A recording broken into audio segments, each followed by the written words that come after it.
Hello, everyone. I'm usually not up here by myself. I am sort of taking over the show alone today. Hi, I am Caitlin from Random Encounter Productions, and if you are here, you likely are here to talk about books. First off, hi, hello, can you hear me? Oh, thank you very much. I'm assuming that you can hear me. Just drop a yes or no in the chat. Well, no, you wouldn't be able to tell me no if you didn't know what I was saying, so it's okay. So hello, everybody. Yeah, phenomenal. All right, well, then I don't have to worry about opening up that second window. As I mentioned, my name is Caitlin. Usually here at Random Encounter Productions, we run all kinds of D&D shows and tabletop role-playing games. My boyfriend and I co-run this show and this channel and all this stuff. But tonight, I'm just here to talk about books and my books and my relaunch and the writing process and to these amazing candles that my friends made for me that smell like my book, which is incredible, quite frankly.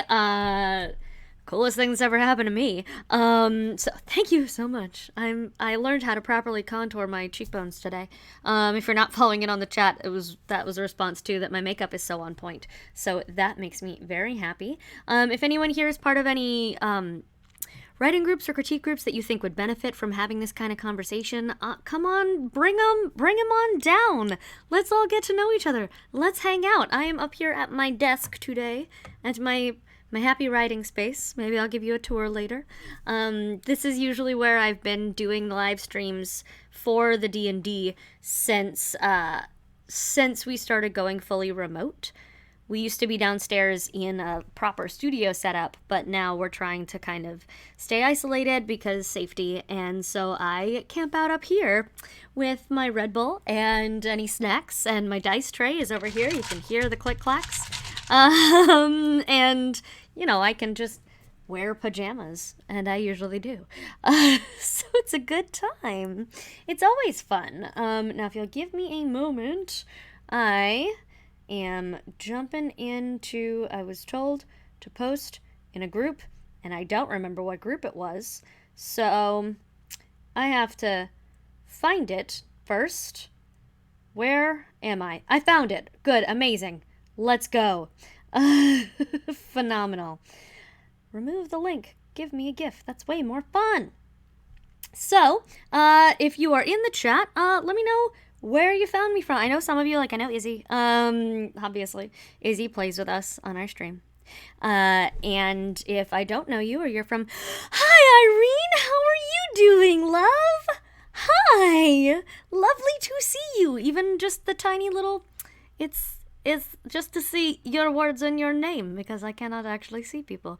Because I love all of you, but I'm not going to pay for a Zoom room for this, because they are very expensive. If you want to have people in a group chat situation, oh, thank you. If you want to have a group chat situation last more than 45 minutes, you cannot do Zoom without paying, and I'm poor because I'm a writer. I don't do this for the money. Well, I'm glad that Instagram is working then. I'm trying to put up more videos on YouTube soon. I have a couple of topics to discuss, but I've been hyper focused on relaunch stuff, which I will talk about in just a moment. I've been hyper focused on other things for the past few months. There's been a pandemic, I don't know if you heard, so it slowed everybody down. But I'm back to pushing the AuthorTube stuff, so if you have a topic in mind that you'd love me to cover on YouTube, please let me know. In the meantime, I have a couple of ideas in mind. World building parfait is a huge thing for me. That's a fun phrase that I like to think I coined. Glasses are bugging me today. Also, why I choose not to write with a pen name. That's one that'll be fun to come up later. But hi, hello. So yes, if you're just joining or you are here is the group. Today is a very odd but important day for me. When I self-published 2 years ago this August, it was a big leap. And the easiest way, the most affordable way at the time, for me to go about self-publishing was to go through Amazon. And Amazon has its own unique publishing strictures. It was a great process. It was very easy for me because I didn't have a lot of money at the time, but I still had a great product to put out.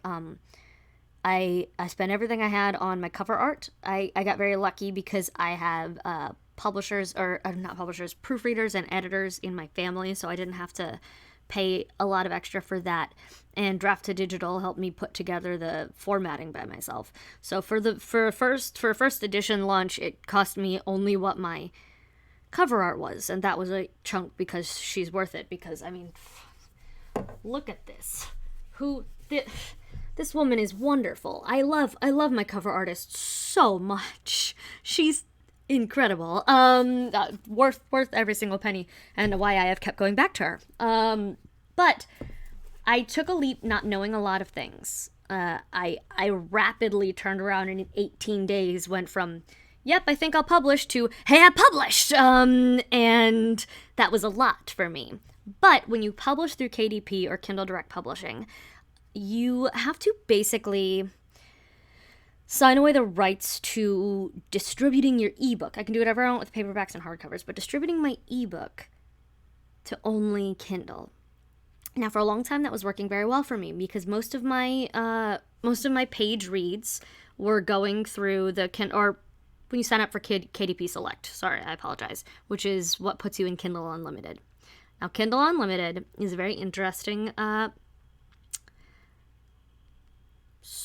service.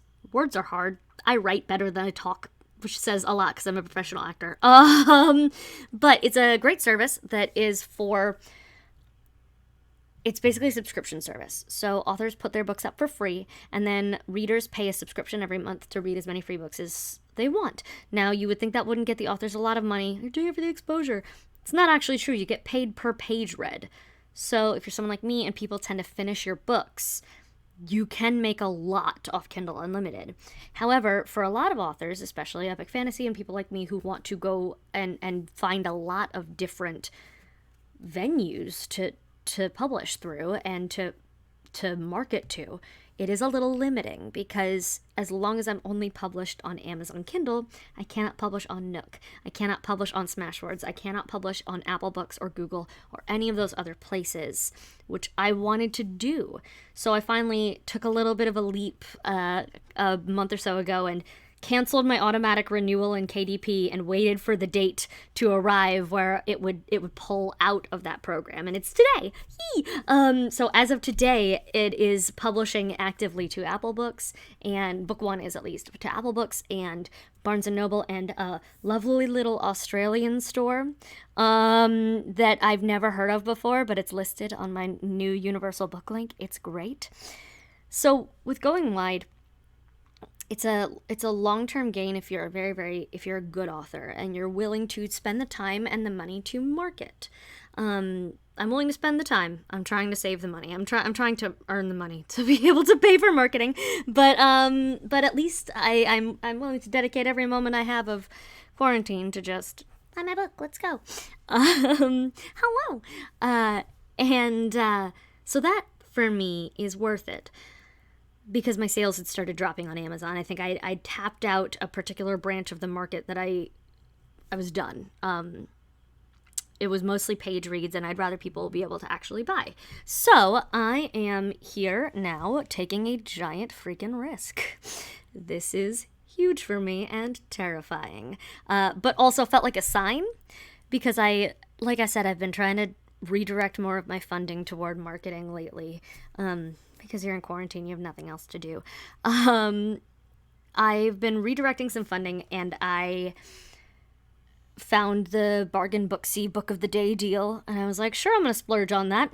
That's all the money. I'm gonna do the thing. That's gonna be great. And I looked, and this is a month ago, and I looked, and the nearest date they had was May 13th, and I went, okay, sure, I'll book for May 13th. We will still be inside by then. It's okay. So I booked. And then on a whim, I went to check my Kindle Select enrollment. and it expired on the 13th. And I was like, well, that's a sign if ever I've seen one.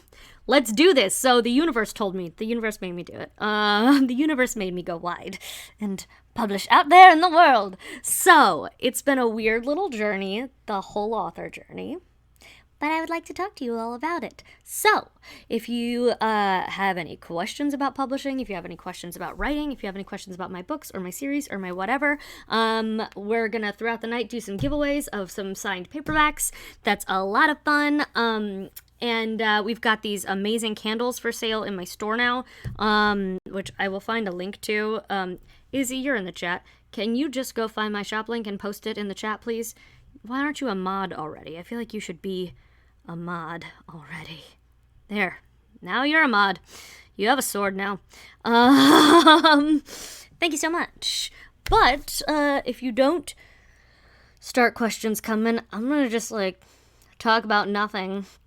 And that's always a bizarre time because I have the power to endlessly rant about nothing in particular for a very long time. So, it's really up to you if you choose to... Thank you, sorry. Okay, you have an idea for a book. All right, perfect, amazing, great. I've got some questions. Starting with Renigal. I have an idea for a book, but it does use musical theater characters. Does this count as copyright infringement? Okay, this is a complicated sort of issue, because it's like certain books will mention other book characters. Like, okay, the book I recently read for book club, again but better, mentions Harry Potter. It says the phrase Harry Potter. You're allowed to mention things like that. It becomes different if you're building your story around them. Then it becomes a bit of a problem. So let me know how intense of a connection to the musical theater characters you're talking about, because if you're like, I'm gonna rewrite Hamilton as a novel, you can't do that. If you mention these people were playing Simba and Mufasa on Broadway and The Lion King, you're fine. But it honestly depends on how much you utilize them and what you're using those characters for. So think on it. It's a careful line to tread. Mentioning is usually fine. Basing things off of them is usually not. So I hope that was helpful at all. So how many books do I want in the series? Good, very good question. In my main series, there are going to be 5. Kingmaker Book 4 comes out at the end of June, theoretically. If I can finish it. It comes out this summer. There we go. And then there's going to be a 5th book to wrap up this part of the story. I have mentioned in the past that I have been very influenced by the works of specifically Tamora Pierce. She wrote the Immortals series, Wild Magic, and the Alana the Lioness Quartet, and Protector of the Small Quartet. And I grew up on her books in a big way. First female Patricia C. Reedy with the Here There Be with the Talking to Dragons series was my first female main character heroine that I adored. But shortly after that, I found Tamora Pierce. And how can you forget about Alana? Oh, yeah. Although I love Dane, because I was a horse girl in every way, and I wanted to talk to animals, and, this is a book where a girl who looked like me and had the brown curly hair and could talk to animals. I wanted to be her, and Numair I had a major crush on because I had a thing for older men. So, give me this heroine, give me this love interest, slow burn sexual tension, I'm here for it. Anyway, that's a different issue. But the thing I love about Tamora Pierce is in her Tortal series, which is being made into a... Hi, thank you! Her Tortal series is being made into a TV series, by the way, I think through Amazon. Somebody correct me on that if I'm wrong, but you should go read the books. The thing I love about Tamora Pierce is you read the Alana the Lioness Quartet. Amazing. Meet these great characters. You fall in love with them. It's fantastic. The thief King George, and then the King Jonathan, and then all these people. And their story ends, and they go about their day. Then you read Dane's series, and it's amazing. And partway through one of the books, you go, there's a knight. There's a knight named Alana. that's our Alana. Oh, that's where she ended up. That's what happened to her. Because it's several years after that, and you get a continuation of her story as a minor character in Dane's Tale. And then the same thing happens with Protector of the Small. And the same thing happens with Trickster's Choice. You get all these books where you have major characters from other books of hers folded in as minor characters or supporting characters in future books. It ties the whole world together and gives it a lot more depth, because minor characters and NPCs in the D&D terminology who appear and disappear, you can then revisit for an entire series. I have many spin-off plans for these books. So the Mapweaver Chronicles, as is, Fox's Tale, ends after book 5. I have many spin-off series in the same world planned already.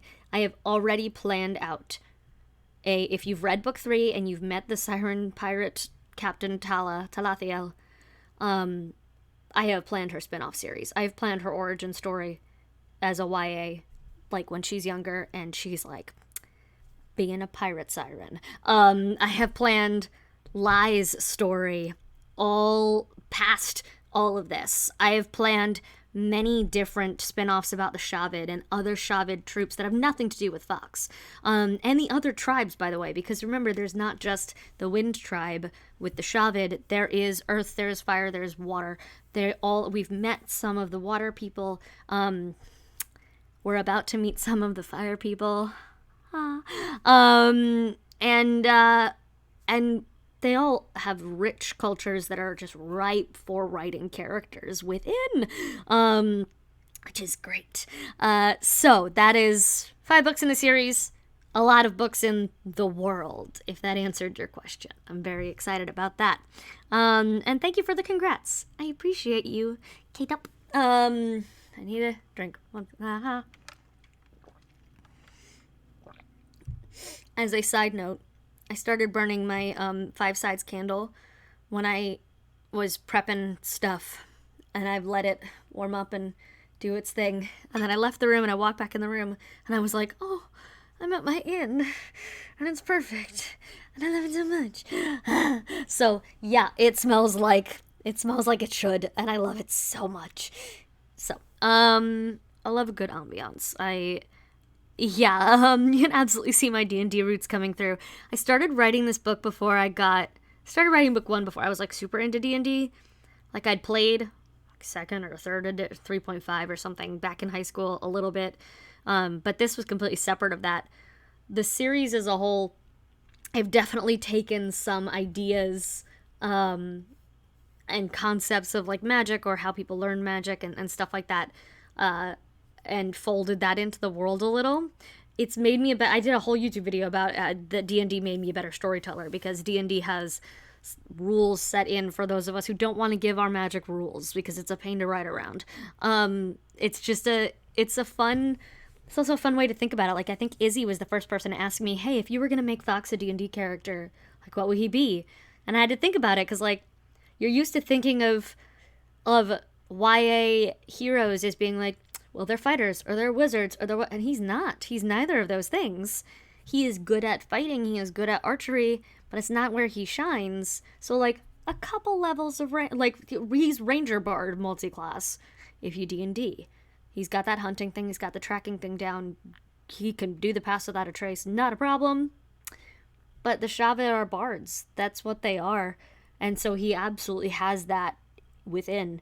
And so that's always interesting. I will make a Cartomancer class one of these days. That'll be fun. I do love a good spin-off. Yeah, you're welcome. I do have some art inspired by my books. I have so my favorite D&D fan art I ever got in my life was this. Don't fall. This was my first D&D character for our stream. Her name was Yvonne. She has a little cloak and she's got boots on. This was her voice. She's got boots that have wings on them and a lot of hair. And this was fan art given to me at MegaCon, or at Omnicon last year. I am commissioning the same artist, because I fell in love with this, to make Lai as a little doll character. and all of my main 4 actually, but starting with Lai because she has an aesthetic. And especially in these later books, she has a look, y'all, and I love it. So I will be commissioning that from her. But the most important art I have for me, yeah, exactly. Gandalf is big sword. Yeah, exactly. Gandalf is a fighter. Like, literally, that is actually his class. There's a whole argument about it, about how Gandalf is not actually a wizard in 5e. Nothing he does is wizard-like. But the best piece of art I have is the original map from my book. Actually, I'm gonna go grab it. Hold on a sec.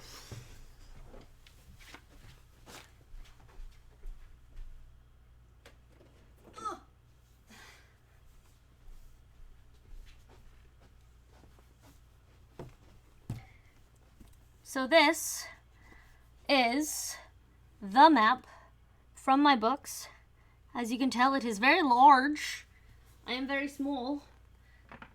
It is a big, and I love it. My dad painted that. It is the only version of it. We have never got a chance to make prints of it or anything like that. I will someday, but I have not yet. Because it's very special to me. It's probably very high on my list of things that I would grab if the house was on fire. Because my dad passed away before he could finish painting my world. So that is a one-of-a-kind piece to me, and the original map painting. So it is remarkably important to me, honestly. It's kind of the only art I need. Do I hope to someday have fan art? Yes, absolutely. Every author does. I've commissioned some character art that's adorable. Actually, I have fan art. One of my readers, I met at a book club. I believe I met her at book club. Really sweet girl. She started reading my books and drew these little sketches, and I love her. It was really, really great. So yeah, that made me happy. Listen, Steph, come back. Oh, I have weird fan art from Steph and Izzy. I have a new definition of fan art because they got me for my birthday last year. Pins, buttons they made that had my covers. Oh, I always forget they're not like connected to anything.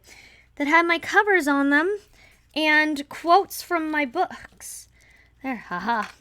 It's just you. The rest of them are connected. There we go. They're buttons and pins that are quotes from my books and my covers and my author logo, and they make me very, very happy. So yeah, that's always nice. And I have fan candles.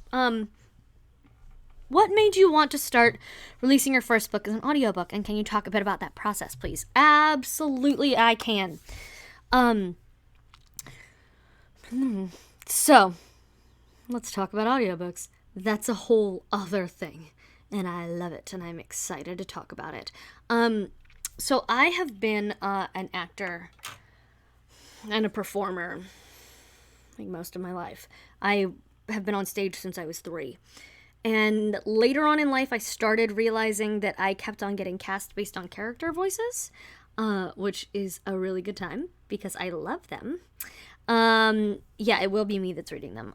So I had actually started, I've been told for years that I should narrate audiobooks, and I started narrating another author's audiobooks just like as a profession a few years ago. Her name is Alex Liddell. Wonderful, incredible, talented. I enjoyed reading her books immensely. I mean, she's a very, very talented author. And the character was a character I wanted to read and I was excited about.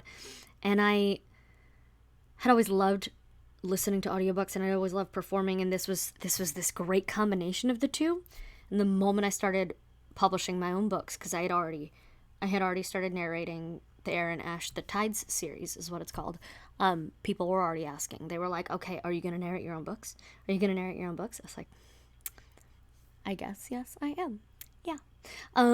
Because I want to share the story with all of you, and it's somehow more special being able to just like narrate it myself.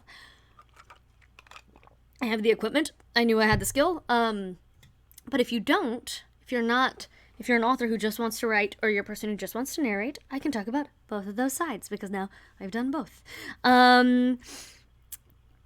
Yes, our usual content is D&D. This is special. I am one of the co-owners of the channel, and it's a special Q&A about my book series, which is one of the things that keeps the channel afloat. So we will be back to doing the D&D tomorrow. If you want to drop back by, we're doing a Wild Mount campaign while we wait for Critical Role to come back. But I'm one of the regular players, so tonight is just about me. Cody has his talkback days too, where he just talks about D&D. But like, sometimes we let people do their special stuff because random encounters. So, audiobooks, yes. You're here for literary content. Oh, good. Hello. Welcome. Well, I am here to help. So, yes, we are Critical Role fans. Actually, one of the best compliments that my audiobook narration got was if Matt Mercer was listening to this, he would say, how do you want to do this, or something like that, because, he would say, how do you want to do this, because you killed it, and it made me very happy, so it was, like, the best compliment ever, because huge Critical Role fans here, hello, huge nerds, so, but yes, let me focus, I apologize, I get excited to talk to people, because I'm a puppy in real life. The audiobook process is very interesting from an indie standpoint, because, there's a company called ACX, Audiobook Creation Exchange. They work through Audible, where you can publish your books directly on Audible. But as a writer, you either have to audition indie narrators, and they will produce and narrate the whole book for you, which is what I was doing. And you can either pay them up front or do royalty share, which means if you do royalty share and you sell well, then it's a great income source. If you do royalty share as a narrator and the book doesn't do well, you've wasted hundreds of thousands of dollars worth of your time, because narration is hard. It is exhausting, it is expensive, it is time-consuming. However, audiobooks are extremely popular. It is absolutely worth the investment to find a good narrator. I have had people tell me that they only started reading the books that I was narrating because they heard me narrate them, and then they went and bought the series. So I'm excited to do that for my own books because I just want to tell the story to people. And I'm very passionate about the way stories are told. I have been accused of leaving too many commas in my book because I leave commas where I, as a narrator, would take a breath. I leave commas where I believe that I would want to break in the story to, like, pause or have a moment. And so I narrate the same way that I write. I narrate with commas. Yes, I can read something live. I opened to a random page 290. And I don't narrate in my own voice. I narrate in a British accent because somewhere along the line, my brain went, you don't talk good as a normal person, you have to act now. And when I'm acting, I put on character voices. So this is a thing that I do. And thank you. A narrator voice is an important thing, so hold please.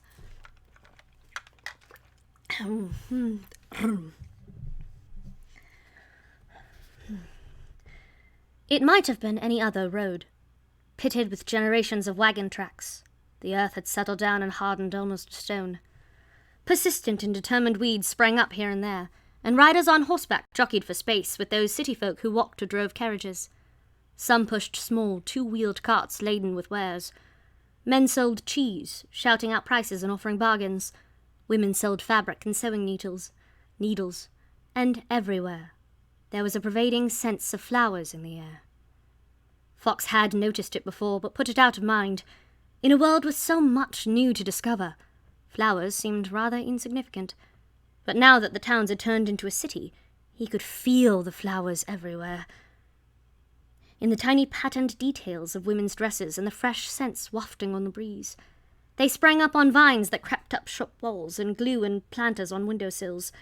Even the names of stores and eateries. Once Fox had Farron Orwick translate for him, seemed to be heavy with flowers. The very name of the city, Hawthorne proper. Fox was sure he'd heard hawthorn as the name of a plant before. It bothered him in a way he couldn't quite put his finger on, until that night at supper. They'd found a cozy little inn called the Willow's Wife, built mostly above a bakery that fed directly into the marketplace. The dining room was on the second floor, and Fox sat himself at a window seat, overlooking the market below. He ate his biscuits and fish quickly, and then sat staring out the window, absently fingering the flower petal embroidery worked into the curtain.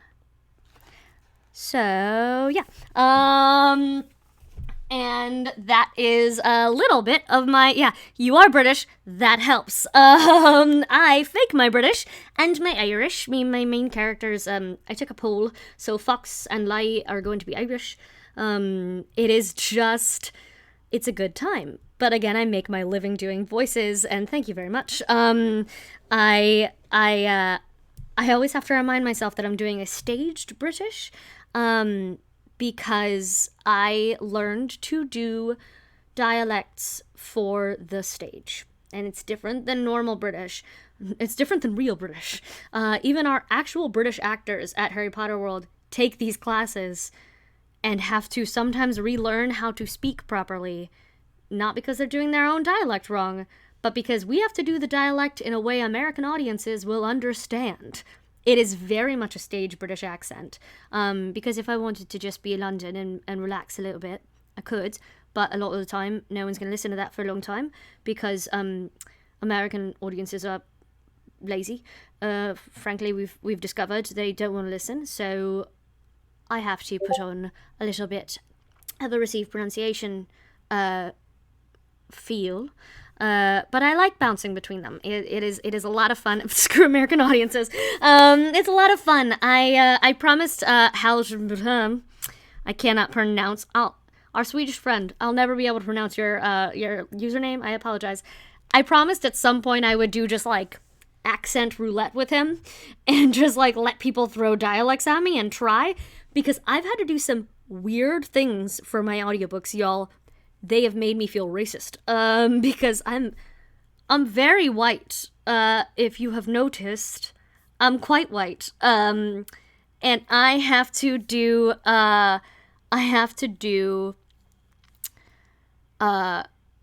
what is it? Nigerian for the audiobook sometimes. And so I felt very uncomfortable for a while, and then I realized it actually sounds very good when it's out in the world. But it made me feel weird. I have to do Russian occasionally, and that is a lot more fun for me, because it is just about the placement of the ellipse. Scottish I always do down here, because the character I was originally doing that was Scottish was very deep as a male character, and I loved doing it, but it's a different mouth shape for Scottish than Irish, but they get very close and very mixed in. The great thing about, I would have to look up where Somerset is. Try a Swedish accent, please. I'm going to sound very racist. Oh god, because all of the Swedish I know is from the from very bad American versions of the accent. Same with French, and they get very mixed in. And I cannot do it. That's not a thing I will ever voluntarily put in my book. Oh god. See, I don't know the locations of the dialects very well. I will tell you my UK. Here's where I've got received proper as a lazy received proper, because I could get very, very posh if I wanted to. I shan't, because it is exhausting for my jaw. I could be Mary Poppins if I wanted to. And then I have the middle estuary, which is the one yay! Good, amazing. Then I have the middle estuary, which I do for my show, which is the Tales of Beedle the Bard at Harry Potter World. So I have to talk a little bit, it's a little London, but its estuary is not really it's technically not a real voice. It was a false voice for a while for the middle class, to make them feel, to separate them from that low class cockney, which I can't do to save my life. I try, and I always sound like a pirate.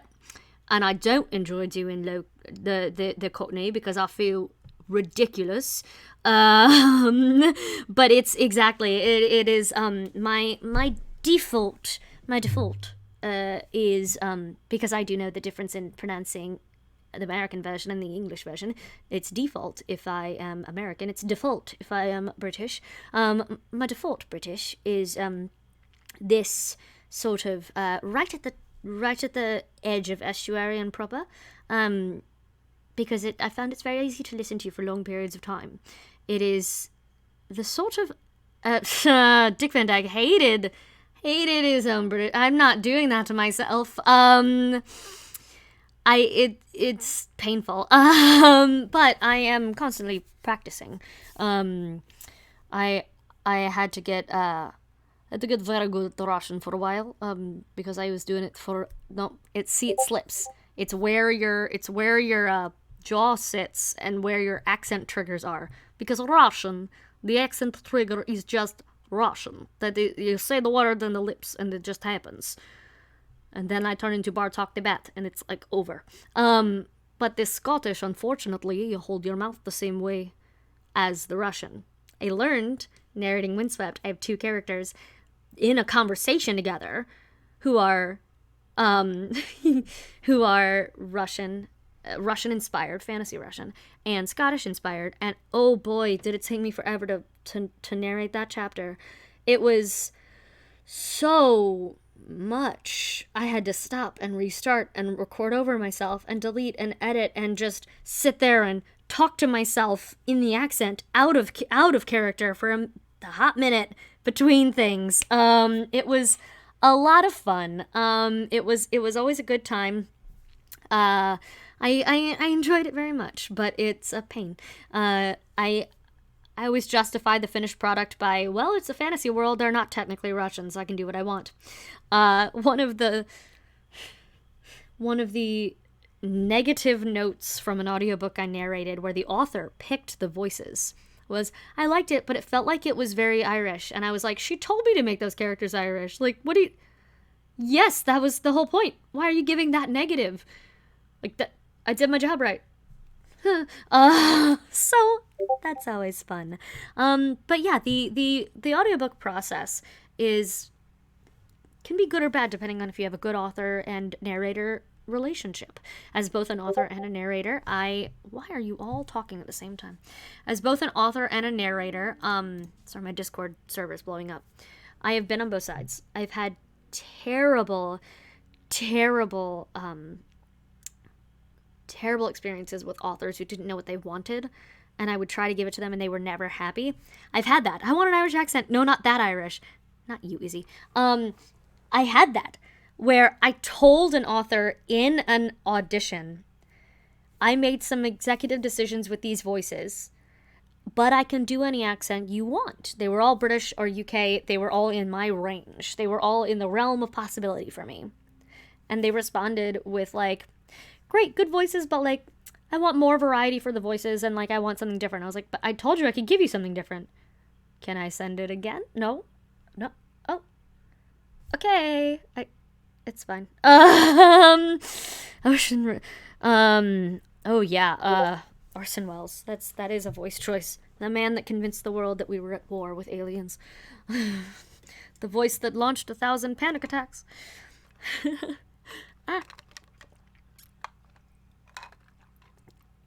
I'm sorry if I tangented too much from the audiobook question, Change the Stars. I will happily circle back to that if you had more specific questions about that process. Yeah, usually fascinating Russian accent characters. Actually, the narrator, or the author I'd worked for first, there are villains in her book, and thank you. There are villains in her book, and my brain automatically went to, well, I can do Russian, not because I was thinking of Russians as villains, but because I was thinking of characters and voices I could do that I hadn't done yet. And I felt so terrible because she is Russian. I didn't know she spent her whole life trying to hide her accent, because she's embarrassed about the fact that all of these villains in books and movies are Russian. And so I was devastated. I felt so bad. I learned how to do a German accent just for her. I'm not good at it. And I'm not gonna do it now because my brain can't think that fast right now. So I changed accents, so I didn't do Russian for that character because I didn't want to. Yeah, it was. The Discord messages were coming through the stream. I have since muted my Discord notifications. I apologize. They were coming through on my mic on the other computer that I usually monitor on, and they wouldn't shut up. So we're fine now. So yes, they should be quiet now. But yeah, so I was very upset that I had made that assumption about having a Russian character, and so instead I messaged her after I started narrating Windswept, and I was like, hey, by the way, you should know I made a character Russian, and he's one of everyone's favorite characters. And she was just like, so happy. She was so happy about that because I made, if you've read the books, Rada Southwick, the leader of this Shavid company that finds Fox, I have been, thank you, good to know. Oh geez, hold on. Okay. Why, Discord? Why are you like this? I told you to shush. No, that's gonna bother me a lot if it's notification settings. You should be muted. You are muted. Why are you terrible? Shh. Done. That should be. There's a 15-second delay, so we'll see what's happening. So Rada, I've made him this big boisterous Russian performer. He's very excited to be here with all of you. It's very hard for me to keep talking like that in a long-term sort of sense. But it's fun. So there's that. Okay. Accent show. Thank you for loving the accent show. It's a lot of fun for me. It's a good time. He is a beautiful man. I love Rada. With the writing process, do you start with the end in mind and work backward? How do you piece the plots together? With chaos, I piece them together with sheer and utter chaos. So, I always start with a broad, here's the story I want to tell. Like, with Windswept, it was basically, well, with Windswept, the story was originally supposed to start 30 years later. I'll come back to that in a minute. The basic concept was, kid gets a weird talent. What kind of weird talent could he have? And the man I was with at the time said, what about cartographer? And I said, now that's a thought. And the whole story shifted and morphed, and it was like a whole thing. It was a whole thing. So I guess I do. Usually I have other people here to help me. I'm not good at solo running, apparently. So yes, I start with a core concept. I usually know point A and point B, and that's it. I wish I had more help than that. That's literally it. It is point A. Fox and friends are here. Here's my character. Point B, or Z. Here's how the book is going to end. Don't know what's going to happen in the middle. I'll find out when I write it. I usually know bits and pieces that I want to hit along the way, but it's mostly like, imagine if you had, imagine a world without GPSs. Imagine, if you will, old school travel like I grew up with, which is, we're gonna go to MapQuest, or just a map, and we kind of understand we're going to Maine this summer for vacation from North Carolina. We know we have to go north to get there. We don't know how many gas stations we're going to have to hit. We don't know where our hotel is necessarily going to be, but we're going to find one. We don't know when or where we're going to stop for dinner. We'll find somewhere on the road. But eventually we're going to get to Maine. within 2 days or so. That is how I write. I have always written that way. I've always written with eventually I'm gonna get to Maine. Eventually. But I may stop at a lot of gas stations on the way. And I will know them when I see them. I will know them when, yeah, but it stays mainly in the plane. Sorry, that was to the chat. It is a very much discovery method. I'd originally thought that I used what Patricia C. Reedy called the rock candy method, or the tree planting method. Rock candy method being, you get an idea, you leave it, it gloms things onto it. The tree building method being, you plant a seed and stuff branches from out of there. I found I'm kind of in the middle.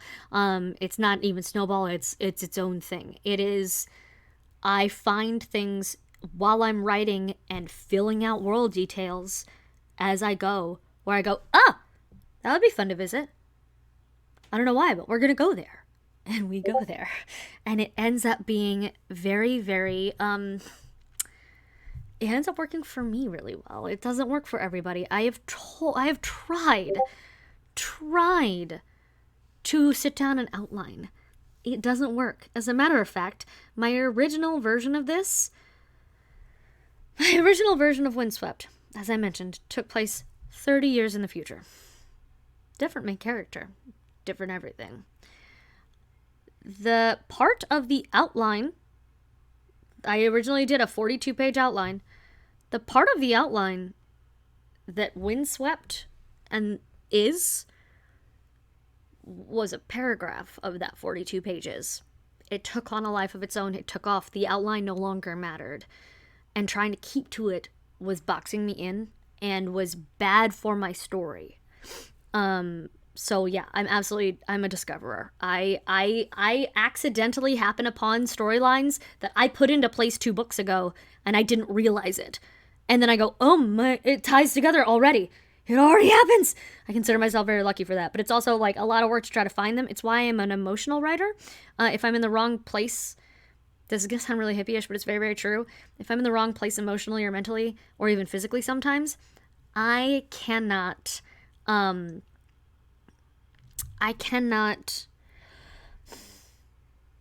move through that space. I can't move through that writing space to be able to discover those moments. If I get too focused, or if I get too weird or depressed or too manic even about other things, I cannot just sit and find the magic. As cheesy as that sounds to say, that is absolutely how it has worked for me. Before, if he is not gone yet, has asked me, Sweden asked me, is my world high, low, or medium fantasy? I believe it's medium fantasy. Take that for what you will. Discord messages. Character development process. Oh, God. Okay. No. What is your character development process like? Do you know everything, appearance, personality, etc., about Fox & Co. before you started writing, or did you learn about your characters as you go? I don't even know what color Fox's hair is, because I took the method of your main character should not be over-described, because it lets people insert themselves. It is actually fascinating to me to read what other people think Fox looks like. That was on purpose.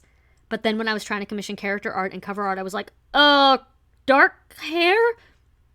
Probably, because it's too on the nose for him to be a redhead and be named Fox. Can't do that to the poor kid. So yeah, dark hair. Now I know that he has dark hair, but like when I first started writing, like I only know that because I had to make a choice when I got covers done. I was like, oh crap. I discover things as I write them, even with the personality. It is very, very interesting. It is a weird place to be. And yeah, that Ringo's questioning does come down to pantser or planner. I am a plantser. I know the basic concept. I sometimes know the basic outline of any outline. Point A, point B of every chapter. I treat every chapter like its own short story with a beginning, middle, and end. And then I just kind of let them go. I'm just going to call you Sweden now. It's going to happen. So, yes. Izzy should be able to invite you to our Discord server. It is just for actually subscribers, so sub to the channel or join us on Patreon, and then you can join our Discord. That is what that's for. How often do I Google myself now that I'm a best-selling author? Shut up, I don't want to talk about it. It is my job. It is my job to Google myself and make sure that I'm still the one that's up at the top of the Google list. I discovered 3 days ago, that I qualify to be verified on Google because I have a knowledge panel when you look up my name. I claimed it. I'm waiting for that verification process to happen. It's going to be upsetting if I get verified on Google and before I ever get verified on Instagram, TikTok, or Twitter. It's fine. Yeah, very much discovery method. Just curious, how did you get an endorsement blurb from Orson Scott Card? Okay, cool. Yes. My mom worked for him for most of my life. Yeah, my mom was his office manager and proofreader and ran his online magazine for a very long time.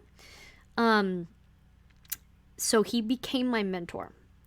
There are people who think absolutely that, there are people who think, oh, well, because you knew him, you got special treatment. Those people obviously do not know this man. He is a wonderful teacher. He is a very, very hard on people he believes in.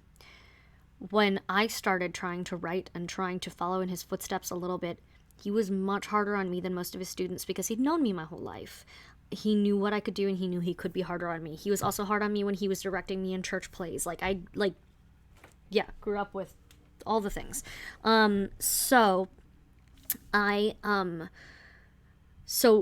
it was very, very difficult for me to grow enough that one day he put down the red pen. I have been working with him since high school, trying to become this great author in my own way. He was actually the first person to tell me that my main character was the wrong one. And I tried to ignore him for like 2 weeks, and then I went, crap, you're right. It is. This Fox kid is more interesting than my original main character. Dang. But one day he put down the red pen. And I was terrified because I thought it meant, because when he was directing people and he stopped giving them notes, it meant he'd given up on them. It was not a good thing when he stopped giving you notes. It was a bad thing. And so I freaked out. And he handed me back this first chapter. The chapter that is the opening chapter of the book, as is now. And he said, okay, you're ready. It's like, ready what? He said, this is ready to be published. This is ready. Finish the book. Like this. I was like, what? Huh, really? So to give a blurb, he's very particular about them. And he's very particular. And so it means a lot that he was giving that. Thank you. It says a lot that he was giving me that endorsement when many of his students have asked for it and been denied. So yeah, that's politically we don't necessarily agree about things. I mean, we don't politically. We've discussed things. We don't. But creatively, he taught me everything I know. At least for the start. I've taken off and learned a lot on my own since then. But I've been studying with him for a very long time, so it's not a thing that people can just get. I got very lucky in my mentor, so that was very helpful. He was the one who actually told me that I should try self-publishing after the traditional publishing thing didn't pan out the way we wanted. So when people are like, self-publishing isn't real, I'm like, tell my New York Times best-selling mentor, he's the one who made me do it. Like, it's my trump card for all of those conversations. Time zones. Yeah, hardcore outliner. That's, yeah, it depends on to the conversation about outlines and like all those things. My biggest advice is always, always, always, yes, storytelling is an art, not a science. Everyone needs to find the way they write that works for them. That's a huge thing for me. It's like acting. Some people need to be method actors. That's fine. Like, it's fine. It gets a lot of crap, but some people need to do that. Some people need to do Meisner method or need to study Stella Adler or need to whatever. There's no one way to act. Any acting teacher who tells you that there's only one way is dumb. There's also not one way to write. Because if there was, every story would read the same. That's not the way that art works. And so, yeah, there are rules that need to be learned and thrown out. There are rules that need to be learned and followed most of the time. There's things that have to be learned. That's true. That's very true. But it's like any other art form.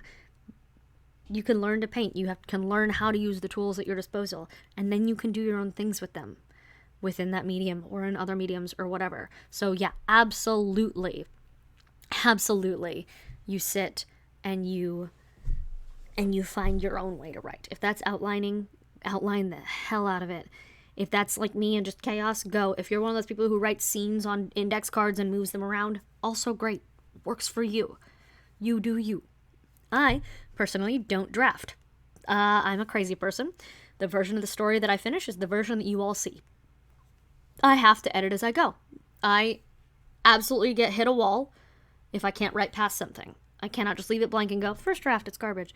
I physically can't. I've tried. It is why Windswept took me 10 years to write. I wish I was a faster writer. I'm not. But the moment it's done, it's done. It is a process that is very strange. But I'm not the only author who does it. It's called a living draft. The idea being, especially for people like me who are planters, that you discover things as you go, and that's going to change so much of the later part of the story that if you leave a gap in the middle and then everything is changed by the time you get to the end, you realize that gap was supposed to be filled with something else, you'd have to rewrite the whole book and you would lose some of the authenticity of that discovery process. So that's what works for me. It does make me a much slower writer. I'm never going to be one of those writers who can just sit there and crank out 12 books a year because I cannot outline. I've tried. It did not work for me. It did not work well at all. On the conversation of writer's block, technically Mez is right. That's the best way out of it for most people. However, because I am an emotional writer, as the dysfunctional mentioned, a lot of the time my writer's block is a personal and emotional block, and the way I fight out of it is making sure to be in a better mood. Like that's the sad thing. When I was going through my divorce, I couldn't write. When my mom died, I couldn't write. When my dad died, I couldn't write. I've had a lot of things that got in my way, but I was able to fight past them by fighting through whatever was in my own way and dealing with it externally. As far as the actual written word, the best way to fight your way past writer's block is asking what else. What else could this character do? Where else could they go? Changing sometimes just one thing can take your whole story in a new direction. And usually writer's block is your brain trying to tell you something you've already written isn't working, not something you're about to write isn't working. That's a common misconception of people who are suffering through some kind of writer's block is something I'm about to write is bad. Usually something you already wrote is bad. Backtrack. You usually find the problem. 9 times out of 10, if I'm genuinely like in a great place and I'm like, something is still not working, my head hurts physically, I have a migraine from this writer's block place I'm in, it's because I can't figure out what I was supposed to fix. And the moment I find it, I'm like, everything goes, everything flows, everything's normal again. Yeah, it's great. So that's a cute little mug. So that's always an adventure. Ignoring the feeling blocked. Yeah, like I said, for me, I have to feel right to write. It's cute. I cannot find that place consistently. I just can't. Life gets in the way in a big way. It is very, very difficult for me to develop a pattern to sit down and get things done. I've been fighting with that my whole life. I've been fighting with the way that my brain creates my whole life.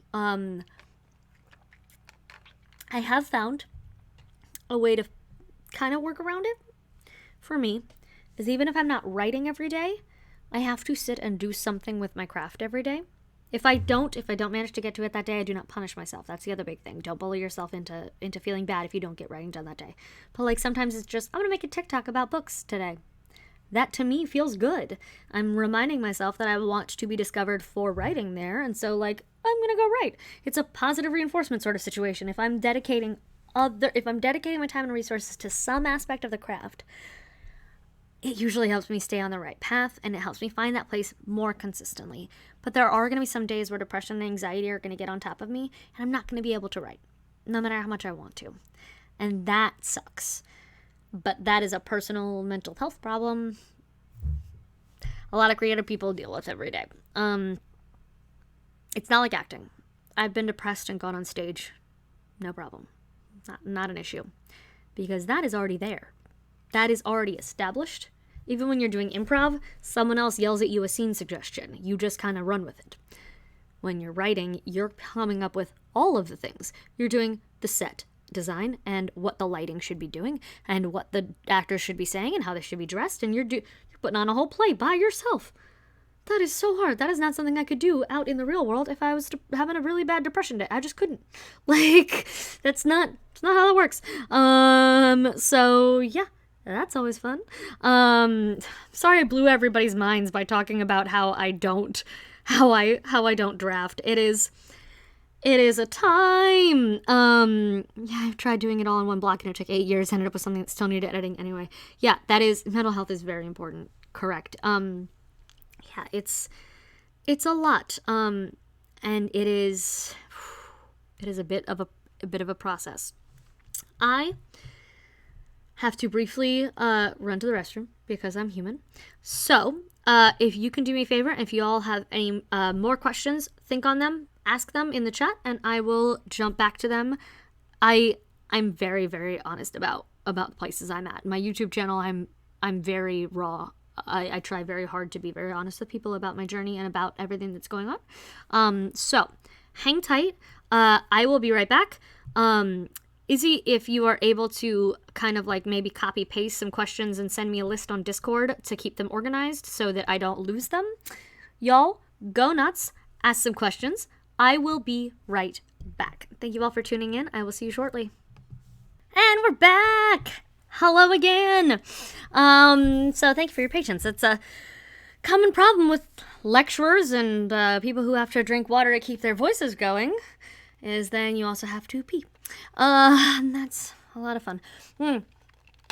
So before we dive back into those questions, I promised some giveaways. So, hello friends. I am giving away a full paperback set of the first 3 books, all signed and personalized if you would like them to be, just signed if you just want them signed, for anyone in the chat. So if you want to be considered for that giveaway, if you don't worry about it. If you do, enter hashtag talkback, and we will draw that winner shortly. So I've entered in the chat to show you an example of what we do it. So like I said, if you want to be considered for that full signed set, you let me know. It is only books 1 through 3, because books 4 and 5, you do not have to be a subscriber. It's always nice if you are, but you don't have to be. Yeah, books 4 and 5 don't exist yet. So, y'all keep doing that, and I'll draw that for you in a moment. Izzy, again, if you could kind of keep track of names, that would be great. And I'm going to start answering some questions. One that came in through Discord was, have you ever based a character off of someone you knew in real life? And if so, who and or why? Not specifically. I have some characters that were absolutely inspired by people I know in a little way. For instance, there's a villain who, is partially based on a horrible ex of mine, that thought he was an alpha male type, and I was like, great, I'm gonna murder you in this book. Amazing. It's very therapeutic for me. Rada, the main Shavid player, is absolutely based a little bit on my dad. He's a combination of Rada and Borak. He's just got a little bit of that flavor. And my mom is a little bit in every female character, actually, because especially in books 2 and 3, because I missed her very much when I started writing those ones. She passed away after having only read Windswept finished, so that was a big deal for me. But in particular, there's no one character that you could look at and go, oh, that's so-and-so. Amazing. Most of them are there's sometimes bits and pieces. Like I said, there's moments of that guy I liked in high school, and he didn't notice me, and like I remember that feeling, so I'm gonna write that feeling into this character. Not that I still cared about him, but like that feeling I remembered, and it stuck with me. And so it's more feelings of people than actual people that get written in. Next up was And I'm sorry, Kate, I missed you. I'm glad you learned so much. Yay. I was always happy to help. So there was something about, where did it go? Okay. The chat keeps moving. How do you know when it's time to let a story or character go? Have you ever outgrown an idea? Yes, I have. Where is it? So, this is my idea book from middle school and on. Filled to the brim with every little thing that I thought was a good idea at the time. In a word search. Some of them were great. Some of them became parts and bits and pieces of the world. Bits and pieces of the world for the Mapweaver Chronicles, and that was a good time. Some of them are just titles that I loved that I just decided to write. I'm never going to write half of these things. For instance, way back here, I think I can talk to the maps. Like, that is a thing that happens. How I can tell, however, when I am ready to let a character or a book or a story go, when I have outgrown something, is when I am no longer excited about working on it. There's a difference between excited, but it's still a chore, because that is true. So there's the part that's like, hey, I'm excited. It's hard work, but I'm still excited. And there's, it's just work. I hate this. And I know, at least temporarily, when it's time to let something go at that point. Because if something is so much of a chore that I dread doing it, that's not good for my health, and it's not going to show up good in the story. It's going to be painful. It is not going to look like a good thing. You missed the part about the giveaway I discussed. What did I say? I just said that I'm going to be giving away signed copies. That was it. And use the hashtag talkback. I think I answered your question. I might be misunderstanding. I'm giving away a full set of the first 3 books that exist currently, signed, and or whatever. So yes. Yeah, so that's how I know when I've outgrown something. There's certain things where I go, this is a fun idea, but I cannot pull any more out of it. And a lot of the time, those fun ideas, I step away from them, and then they make themselves known later in other ways. Where I go, oh, it didn't work because it was in the wrong story. No, I do not mind sending signed copies to the world during this. It may take you a while to get there because the postal service during coronavirus is a struggle. But I am giving away internationally as well. Because I like all of you. And I'm happy to help and give the gifts. I would like to.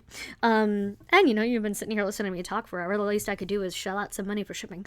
So yay. But yes, so that is a lot of the time. If a story is ready to be let go, it'll tell you, because it will be agonizing to work on it. Sometimes take a step back. Sometimes it'll come back, and you'll be like, oh, I'm excited to work on this again. I have a new perspective on it. It's been 2 years. Things have happened to me. I realized that this is where this story should go. And sometimes they'll sit there forever. And that's okay. There's plenty of bad stories out there, and your story, if you are having to fight yourself to write it just out for pride, it will not be good. That's a bold statement, but it's true, because even if it reads perfectly and wins awards, you were miserable making it, and that's not good for you as a creator and a person alive on this planet. So don't do that. So there's that. Bubicus. There's a moment in the book I'm writing where the reader might ask, why did I just read all that? Because it looks like all the plot threads have been cut. I don't know how to fix that. Have all the plot threads been cut? Like, is that an actual thing that you did? Why are they asking that?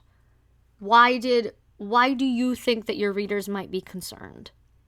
Because that is the question you have to go back and ask yourself. If you are already asking yourself, my reader's going to say, why am I reading this? I think you know that there's probably a problem. Without more details, I cannot help more than that, unfortunately. I'm not able to do the thing. But yes, like I said, don't forget, fam, if you want to be entered in the books giveaway, #talkback in the chat. And that's always a good time. And I will be here.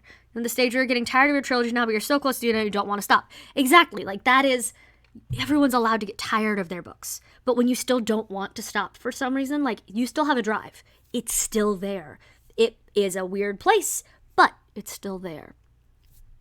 The hardest part of indie publishing, without a doubt, is everything. And that's going to sound flippant, but it's not. I'm not being flippant. I am being genuine when I say the hardest part is having to do everything. I cannot compartmentalize my life. When I'm on stage, there's a reason I don't do one-woman shows, because I would also have to do the lighting, design, and the venue and the everything. The hardest part for me here, if I could hyper-focus on one thing, if I was just, well, formatting sucks, but if I was just formatting, I could do that for a living. If I was just writing, I could do that for a living. If I was just doing cover design, I wouldn't be good at it, but like, say I was, I could do that for a living. Being indie or self-published in the way that I am means I do everything, or I have to come up with the money to find other people to do those parts of my business, which I'd love to do, but I can't right now because we're in quarantine and I'm not working and I have to pay rent. So I can't do that. That is the biggest struggle for me, is trying to find the time to give everything the attention it deserves. Marketing deserves attention. It needs it. I got very, very lucky, and my books basically sold themselves for the first 6 months. I didn't see a drop in sales for a year. I was consistently making the same amount every month without advertising. Because I don't know if I hit a good algorithm with when I released. Like, I released in August, and I know from growing up around publishing when people buy books, so I actually knew that was a good time to release. And for indies, like, I did the research, like, I did the thing. I released again at Christmas, and like, day after Christmas, bam, sales. Like, because people had Amazon gift cards, and they're more willing to spend money online when they're staying home with their loved ones than go out and buy the things. So like, I got very, very lucky, and like, I hit a good stride, but you still have to put that attention and love into all the things. The first step in the guide I use for formatting is hug a loved one, because this is going to get frustrating. Accurate. Like I said, I used for my first editions Draft to Digital, because it is a great company and free and amazing, and I love them, and they made it easy for me because you copy paste and then you format, and it's great. As I go into releasing the rest of the series, I am going to hire a professional interior formatter who's going to make it look all pretty. I mean, prettier. It's actually not bad now. It's not bad now. There's like some fancy chapter headings and everything. Draft to Digital. I should be paid by them to advertise. But that is, it was a struggle, and I went, nope, not doing that. But I'm hoping to have enough money to pay a professional for the rest of my series, and then re-release, or not re-release, but like update the files and the file matter for these guys. Good. Water's delicious. So yeah, that's my biggest thing, is I run a small business here at the channel. The Random Encounter Productions is its own business, and I help run the day-to-day operations, and I design the merchandise, and if you are a D&D fan and you want to help support all of these things, click on the pin link and go shopping. Because that is how I'm making most of my income right now, is the pins. Because they're there and they're pretty. I designed all those. Give them a look. But I'm proud of them. Anyway, so that is its own business, is I perform here nightly in character, and in characters doing D&D, doing the stuff. And my boyfriend runs the shows. Like, he's the dungeon master, and this is his company. I help him with it. I help co-run everything, but like, it's still his company. But I am like the stage manager for the company. And so that's marketing, advertising for the company, marketing, advertising for myself, trying to keep my voice appropriate so I can audition for other audiobooks and narrate my own. Like, it's taking forever to narrate my own because I pick up all these projects that are already paying me, and mine I have to finish before I get paid. It's a whole thing. So it's the everything. If I had like a professional chef, like to just like live in my house and make sure I get fed, I would say the hardest thing about self-publishing is, yeah, probably formatting. But since I don't have that luxury and I still have to be a human running 2 companies, everything will continue to be my answer. Yeah, hug an indie author, fam. They are not well at any time, ever. We're always one wrong accidental delete from falling apart. Back to Babacus. Hugs, thank you. First step, no. Basically, the main characters just got out of a bad situation, returned the old status quo. It clearly falls apart, of course, but it feels like you could put the book right down and say, okay, you kind of answered the way I was going to. Maybe I just need to feel hostile, home to feel hostile, so there's some external tension and going back. You need to make sure if they got out of a bad situation and returned to the status quo, it's true. Why is the story still going? You do need to leave, I think, at least one thread hanging, or the foreshadowing of a potential thread hanging. Without it, I think your best bet is going to be, your best bet without that is going to be,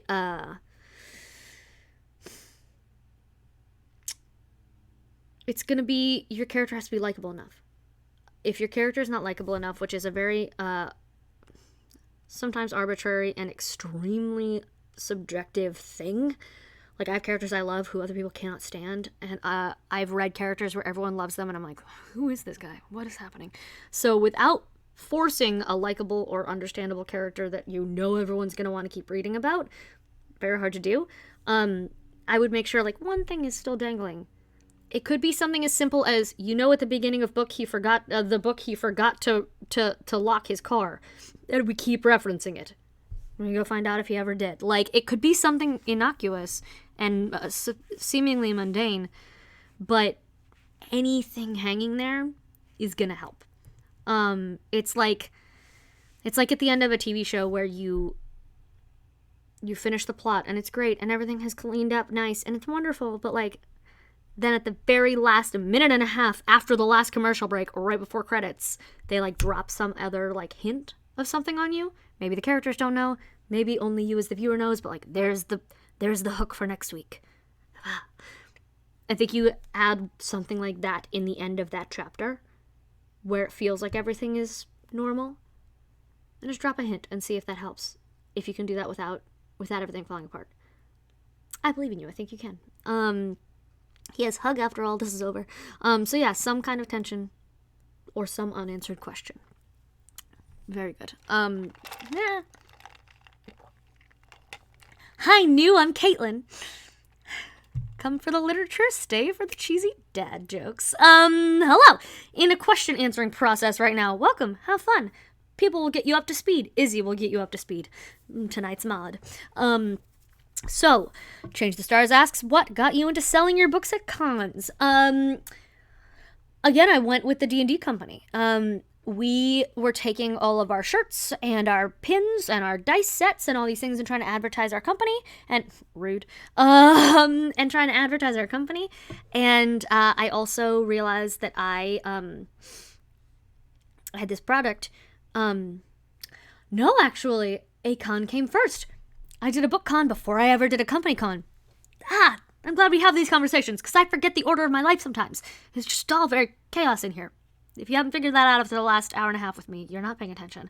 I published in August, like I said, and I wanted to get my books out there in a way that I could handle the physical copies, because I love physical copies of books. And I didn't have a ton of money for advertising, but I've always been a people person. Like I said, I've been a performer my whole life.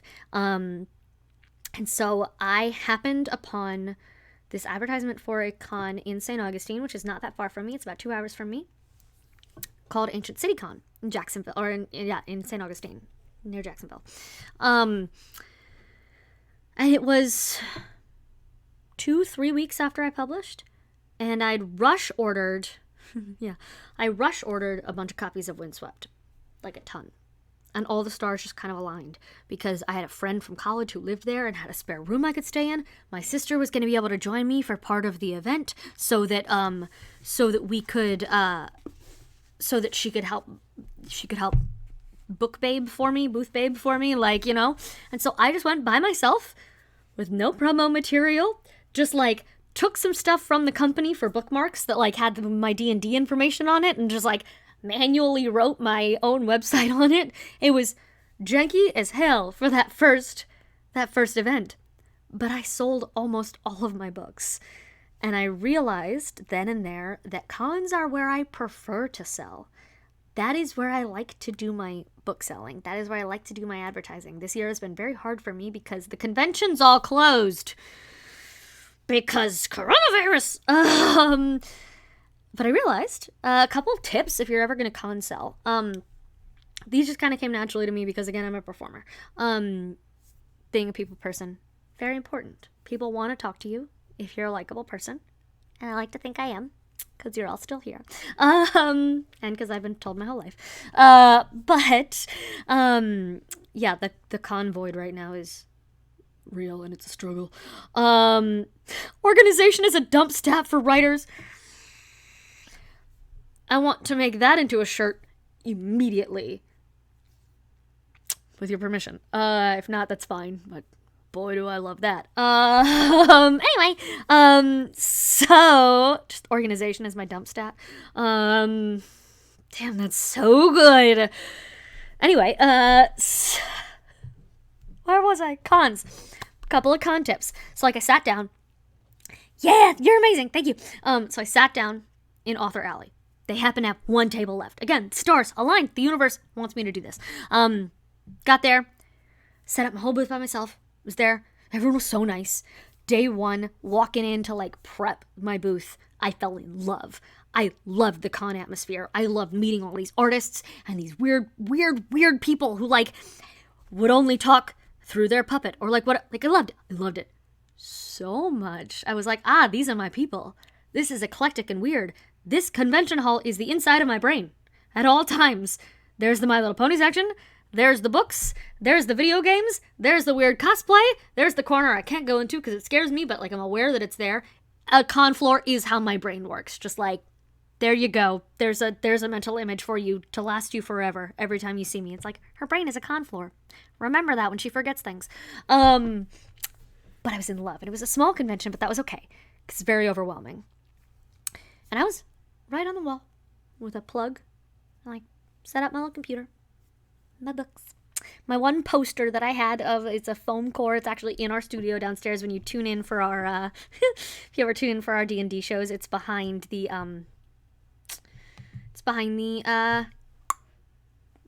where I usually sit. It's behind where I usually sit. And it's a good time.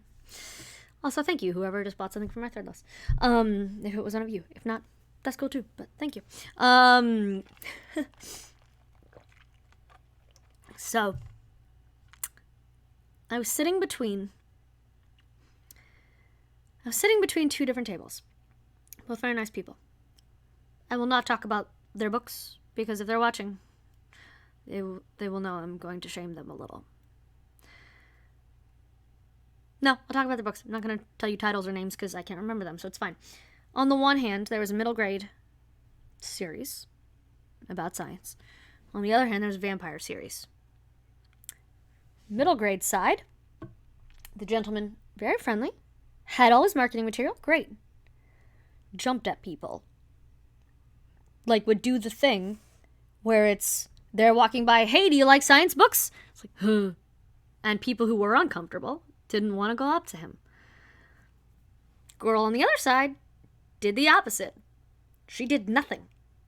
People would pick up her books, hold them in their hands, and look at her for like a confirmation. Yeah, he was used car salesmaning.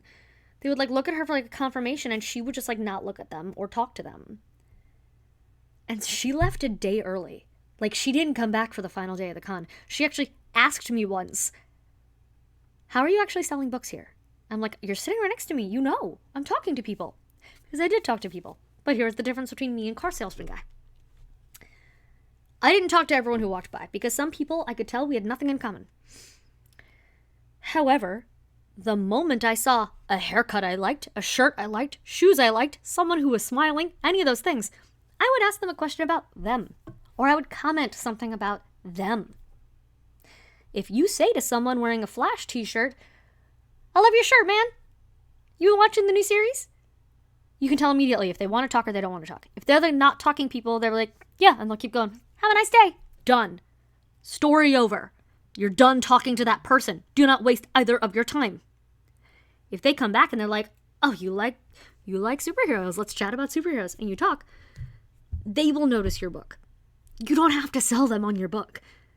If you are talking to this person and they're at your booth at a convention where they know you're there to sell things, they're not stupid. They will then look at your book and be like, so what's this? Are you the author? Did you write this? Pick it up, read the back, and you casually say, I am. Go ahead and read the back. If you have any questions, I'm here to answer you. Thank you. Done. Yes, you sell them on you. And I cannot stress that enough when you're at at-person events. You do not sell them on your book or your product. You sell them on you. Because that is how we have half of our viewers on our channel right now.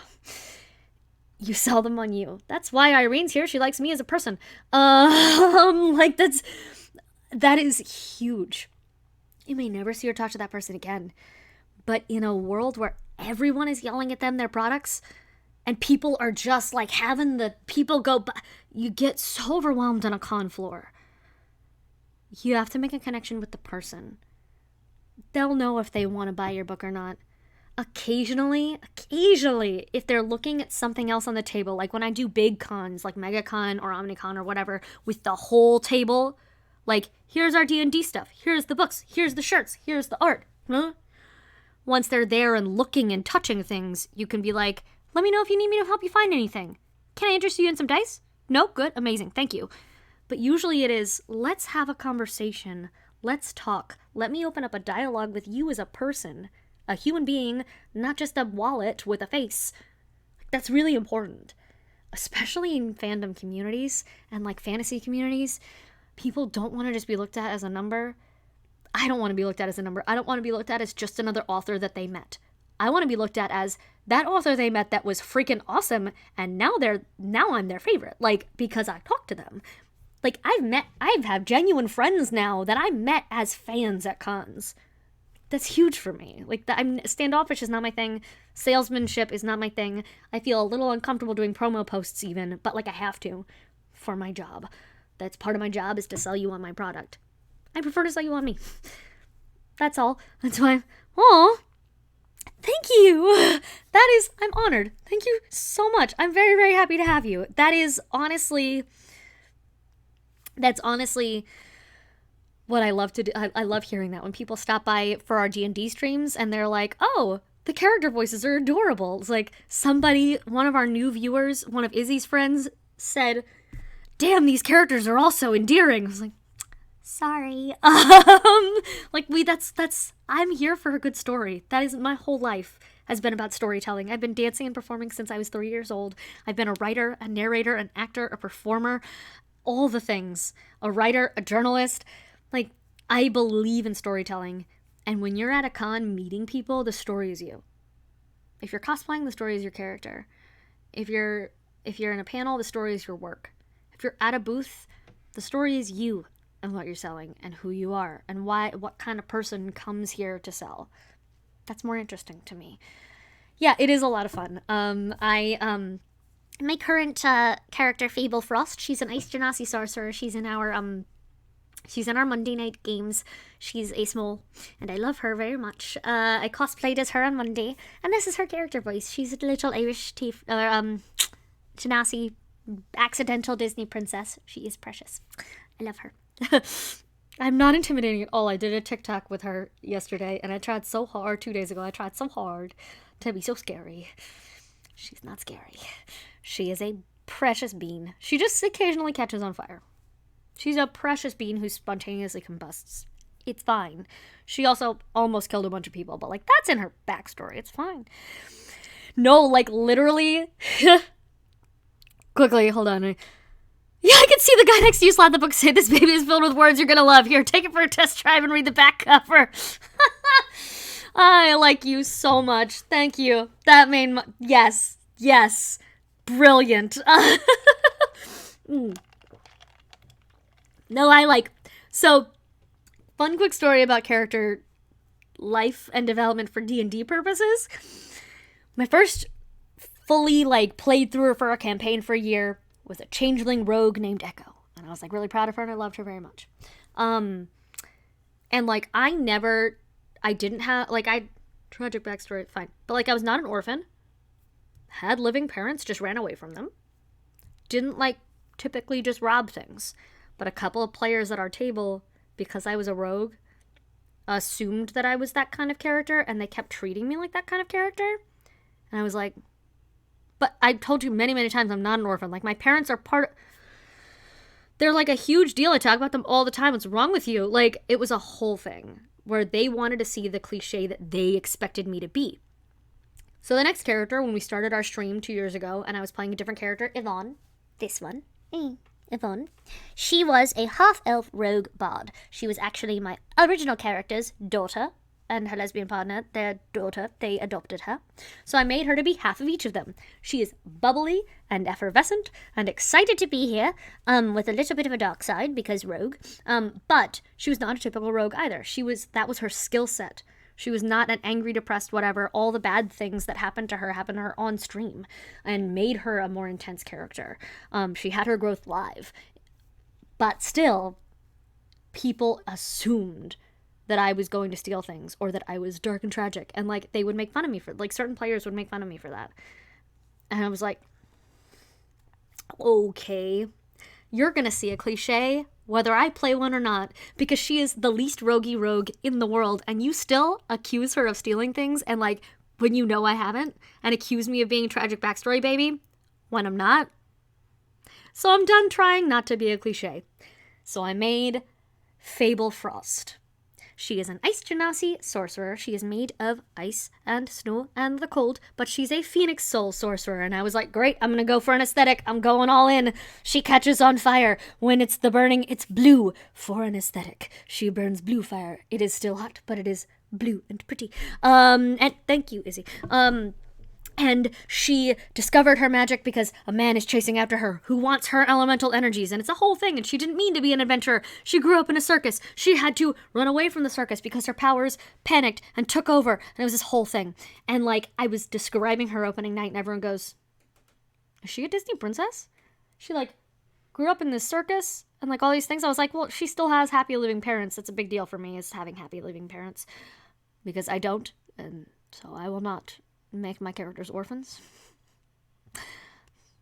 Figure that one out emotionally. Duh. But she had to run away from home to protect her family. That was her whole thing. And everyone just went, oh, she's a precious Disney princess. And I was like, yeah, she's Elsa, but make it punk. Because she has a little pixie cut and she sets things on fire. So yeah, she's a frost phoenix. She is many elements all wrapped into one. That's actually why the man wants her. I am eventually going to write her into a series, because it's too good of a name to not. I've had that name and the character, the name Fable and what it stands for. It's a secret. That's fair too. The name and what she stands for and the history behind the name planned for years for another character, and then I recycled it for this, and it's way more interesting here than it would have been in the other society, in the other story, which I scrapped because I didn't want to write cyberpunk. I'm not good at it. So I recycled the name Fable, kept what it meant. No one has asked her about it yet, so it's okay. Yeah, it's a lot of fun. But yes, so accidental Disney princess. Just planned on, fine, she's going to be a self-indulgent, fun, fluff, charming, adorable little character. And everyone went, she's a princess. And I was like, all right, I can do that. Let's find me a tiny animal companion. It is time. Let's go. I need an animal sidekick. So there's that. So yeah, it's a lot of fun. So that is the long version of how I got started selling books at cons. That was the question that prompted this entire conversation. It's a lot of fun. I enjoy the con selling. a lot. It's a really good time. So there's that. So yeah,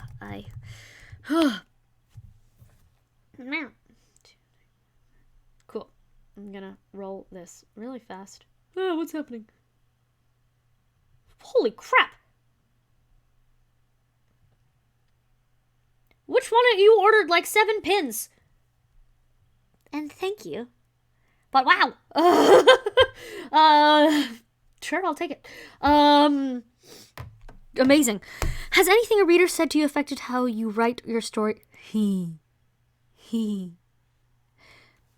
Okay, minor spoilers coming.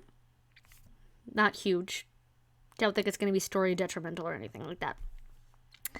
I had a negative review for book 2 because I introduced a love triangle hint.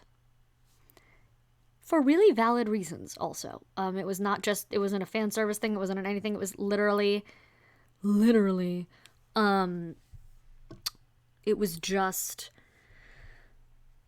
in the situation they were in the world, like, it makes sense in the story.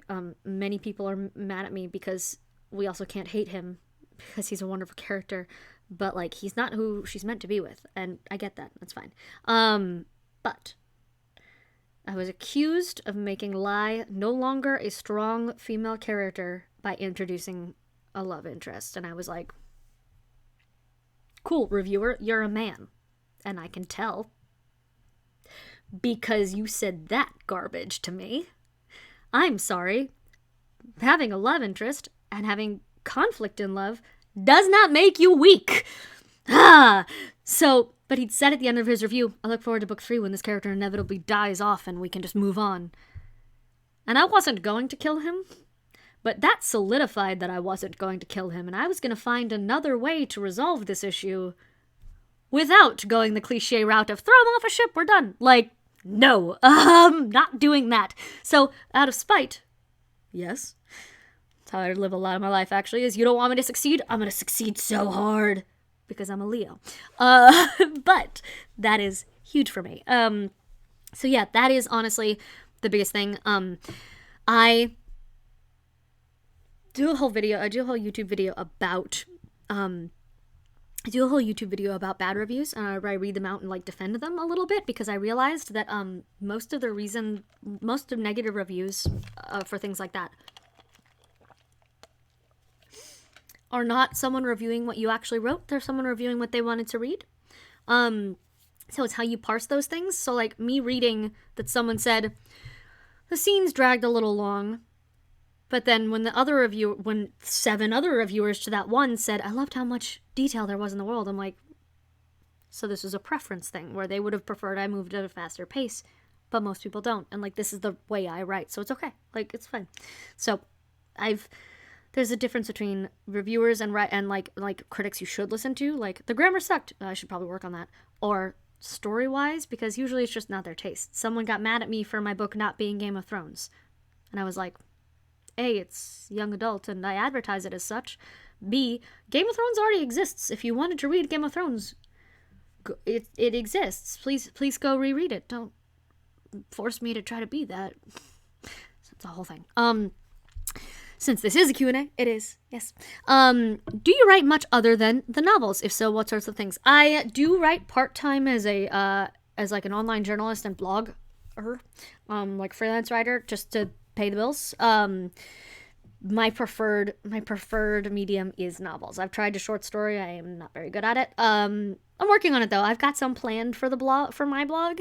But if I'm not writing blog posts and like character stuff for D&D, because we do sometimes have like letters we write to each other in character on our Discord. It's like one of the perks of being on the Discord is you get to read backstory stuff and like in between episodes stuff. That's fun.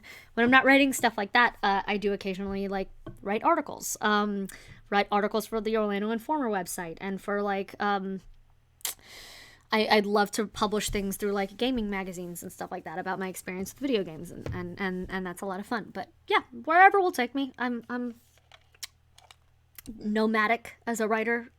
I'm an internet nomad. I'll just go wherever they want me to go to write stuff. So that's it. It's fun. Like, I can write those things. But I have a very narrative style voice, and oftentimes that means I want to start sentences with but and, because that is how you talk and tell stories. I understand grammatically it is not correct, but it bothers me getting rid of them when I'm writing professionally. It's fine. How do you handle going in and out of characters for your job and D&D campaign, and then try to write like your characters? Oh my god.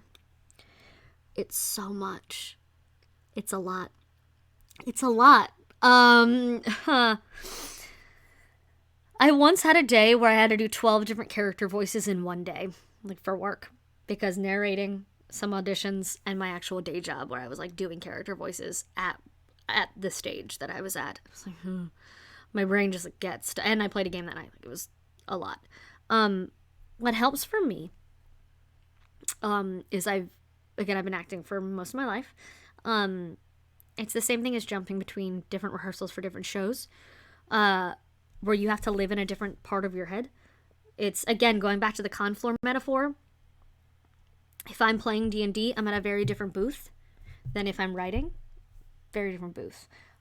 It's a simple matter of making sure I move myself and my stuff and my everything from point A to point B. Sometimes there is a little bit of crossover, because I, like, at work, between shows, I will sometimes write and work on plot things, because my head can be there while it's performing other things. Sometimes when I'm playing D&D, I will sit and write a little short story, or like, not short story, like a backstory moment, and like plot out and like futz with little Fable story, like maybe she does this, and like I'll start a story about Fable and keeps me in that writing mindset, but about D&D. So it's more about knowing what makes your characters different and being able to focus on that. The greatest thing about writing, why I don't get it confused necessarily with the other characters, is because the writing, I'm making all of the choices, and in D&D I'm not. It's group storytelling in D&D, so I don't decide for everybody else. And in the shows at work, they're already written, and so I don't make those choices. And when I'm writing myself, Fox and Friends have been in my head for 13 years now. More. 13 years now. 14 maybe. So I know their voices better than a lot of other characters. So they are actually always in the forefront. I have moments where I like just want to make Lai as a D&D character because I know her so well. Like, it's tempting. But I don't want to play her in the game and then do things that would disagree with what she's doing in the books. So I'm able to kind of keep those two carefully separated by a mental partition, if you will, if that makes sense.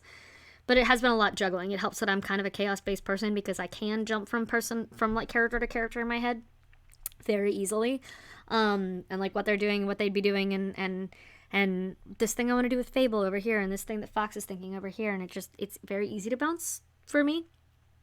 But that's, yeah, there's that. I ran out of water. Which comes first to you, universe/world, or characters, or plot?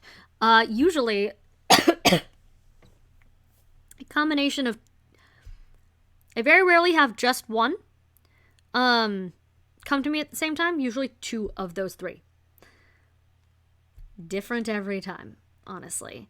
For a work in progress I'm doing that I'm hoping to release around Christmas, I had the universe world, Victorian England. Plot, monsters get out on Christmas Eve, demons, we gotta hunt them down. No idea who was gonna be in it though, but those two things came to me simultaneously. And then I filled in characters after that, and it got more interesting. Those two came as a unit.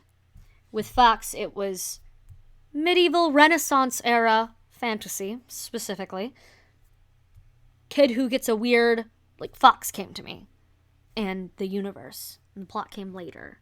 So it is always two of them at the same time. If a character wanders into my head by itself, it doesn't deserve its own story, I've found. If a character walks into my head fully formed and it doesn't have one of those two things, it is meant to be a minor character in someone else's story. It's not It's not meant to have its own thing. It will come with a plot or a universe if it's supposed to. Because I've tried that before. I've had characters where I'm like, this is such a fascinating character, but I don't know where to put them. They have never walked into my head by themselves without a plot or a world to fit into. They just haven't. So yeah, it's always a cooperative effort there. Self-care and success out of spite, yeah. Yeah, you can, but it's... That's the thing is, again, writing professionally, they don't like it. In newspapers, in online magazines, in all those things, technically it is grammatically correct and allowed, but it's frowned upon, and so it's not allowed most of the time. They will automatically fix that for 9 times out of 10. I'm like, oh, that's frustrating. It's very, very frustrating as a creative writer to have to jump into journalism.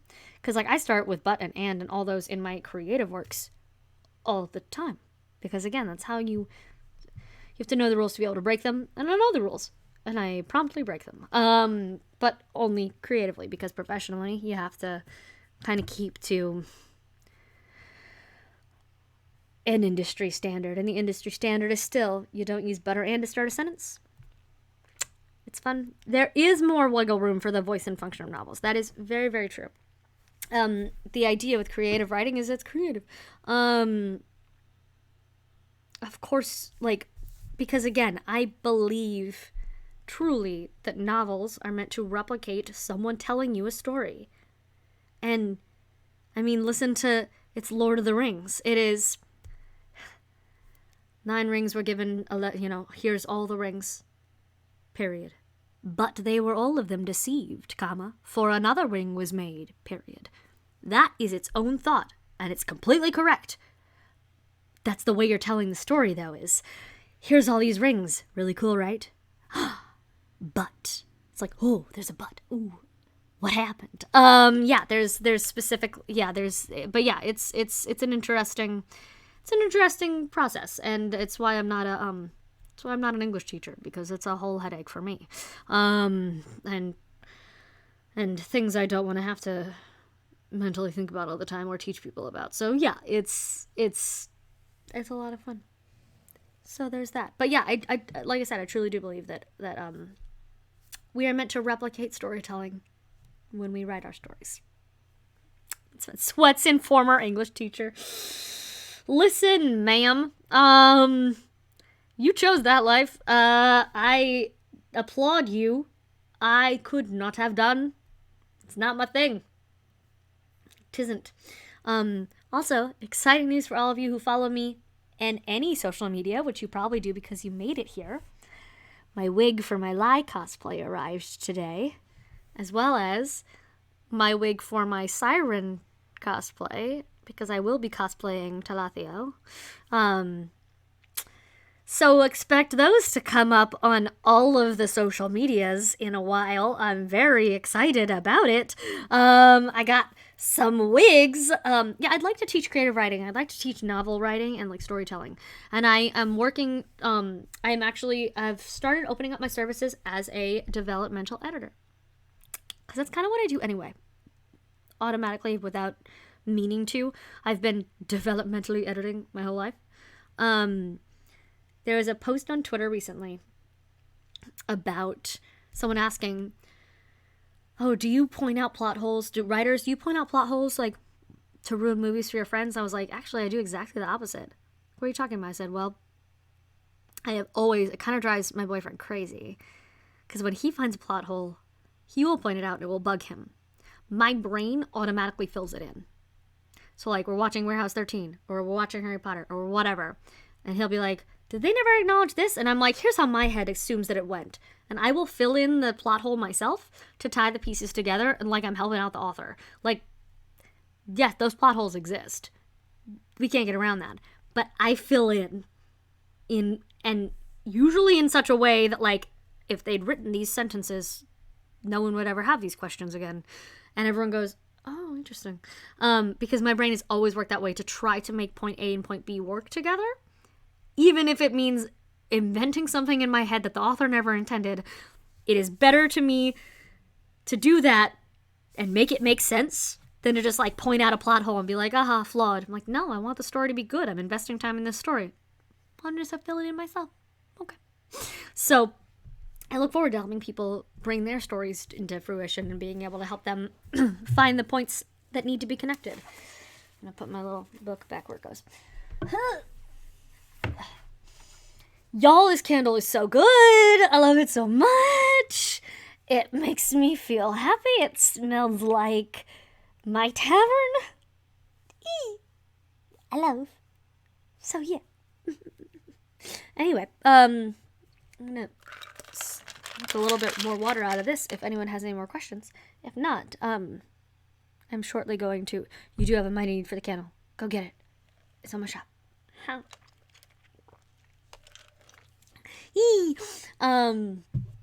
So yeah, it's so good. It's so good. It's so good. I am going to draw a winner for Lay Book.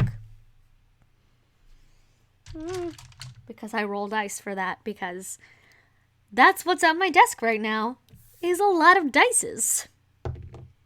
Who we got? Hey, Change the Stars! Congratulations! If you would like the full signed set of the first 3 books in paperback, just private whisper me name, address, if you want it personalized or just signed, whatever, and I'll get those out to you soon. If you do not want it, let me know and I will move on to the next person on the list. But if yes, congrats! Books, that's you! Yes, it is! So just message me if you want a name on them. Let me know. I don't want to assume they're for who they're for or whatever. Some people just like them signed. Some people like them personalized. You just message me and let me know what you need and an address, and I will get those shipped out soon. So hey, thanks. I'm excited, and that'll be fun. So yeah, stick around, and I will also be giving out more. Possibly tonight. We might be winding up because my voice is giving out. And definitely keep track of my Instagram and all those other social medias if you didn't win tonight, because I can give away more, because I have more to give away. If Windswept is optioned, so yeah, don't forget to whisper me on chat. Just the Random Encounter Productions name. Hi, here. There, you can whisper there. If Windswept was optioned for a visual medium, would you like to see it as a theater piece, a movie, a graphic novel for a first release? Is a TV series an option? Because I would like to see it come to Netflix or Amazon. I'd like to see whoever did Good Omens. Please make my story into a series. They've been doing great things with these series lately. Like Stranger Things is fantastic. Marvelous Mrs. Maisel is flawless. Yeah, live action. I think live action, yeah, actually, because there's so much color and talent potential in the books. Like, I always imagined Lindsay Sterling being one of the Shabbat and like playing violin in her fancy way on a stage during the series. Like, that is a thing I've always imagined, and that continues to be a thing I want, so I have in mind like just so many visuals and costumes and all of these things that would just be a lot of fun. And yeah, Lindsay Sterling is queen. I adore her so much, just so much. That's I actually listen to her a lot when I'm writing, because if you haven't read the books yet, or even if you have, and most people who have like to have these conversations about the Shabbat, if you haven't read yet, there's an inherent magic in these traveling performers, the Shabbat, where they can make music have feeling, and stories have feeling and emotion and smells, and that slight hint of color in the air that shouldn't be there, or transplant you and transport you to places that you're not. And it's part of the Shabbat gift. And for me, that's a very real experience for me, because there's certain music that has always made me feel like that. Lindsay Sterling's Crystal Eyes, before I ever saw the music video, made me feel cold. Just cold. And in a good way. And then I watched the music video and realized she filmed the entire thing in the snow at these ice castles in Colorado. And I went, I knew it. I felt it. I could feel this. Lindsay Sterling is very good at gripping the emotional heart of whatever people are listening to. Before I ever saw the name of the song, her song, Gavi's song, I cried halfway through it. And then I looked and I realized that this was the song that she wrote after her bandmate and best friend Gavi died. She wrote it for him. And something spoke to me in my heart. And I felt that. And I've always wanted to... it is the biggest compliment when people call me a Shavid. Or a... because... that means I know that I emotionally touched people that way, and that's huge for me. Lindsay Sterling's one of the people who does that for me. There's a Christmas album that also makes me feel cold. My mom and I used to call it the cold music. We can't remember the name of the album. It is somewhere on my computer. I don't know what it's called. I know how it feels, though. I know how the music makes me feel, and it's a thing that not everybody understood. But my mom always understood it when I would say, like, this makes me feel smooth. And she'd go, oh, I know what you're talking about. And everyone goes, what are you talking about? I think in a way, me writing the Shabbat was me trying to make other people understand how I actually feel when I listen to good music. Or see, or hear sounds, or see colors. Or that's how I actually feel a lot of the time. Making it magic was just an extra step. But like being able to smell snow, that it's a joke in Gilmore Girls where she's like, I smell snow. Like Lorelai Gilmore can always smell snow coming. And so could I as a kid. And I didn't realize until high school when someone like made fun of that line that not everyone can smell when snow is coming. Not everyone can smell that? Like I can smell that. Like I smell that bite in the air and I know it's coming. Like, I get it. And that's the thing, a lot of people can smell, but some people can't. And I was like, how do I describe, like, these kinds of things for people who don't feel that? Let's go. And it became magic. And I just took it a step further to things I wished I could do. Like, I wished that people would actually see when I was performing in an empty theater, that they'd see the shelves that I was imagining. Wouldn't it be cool if a performer could really do that? For real, not just in your imagination, but really in front of you. And so the Shabbat became. But in musicians like Lindsay Sterling were instrumental, pun not intended, but literally instrumental in creating the depth of that world. If anyone ever wants to clip any of that and send it to Lindsay Sterling, that's fine with me. But anyway, she's one of my top celebrities I'd like to read my books. It's like Lindsay Sterling, I'd love to have them and read them and love them. Felicia Day, huge idol. Brandon Sanderson, Tamora Pierce. But yeah, those are my idols right now. So, sorry, I got emotional talking about like feelings. Oh, I love Felicia Day so much. She actually, when I first dyed my hair, it's faded because quarantine. When I dyed my hair, I asked for Felicia Day red. Like, I took it to my hairdresser, and I copied the color exactly. And I tagged her on Twitter, and she said, adorbs. So, like, I'm keeping it that color forever, because the queen of the nerds liked my hair.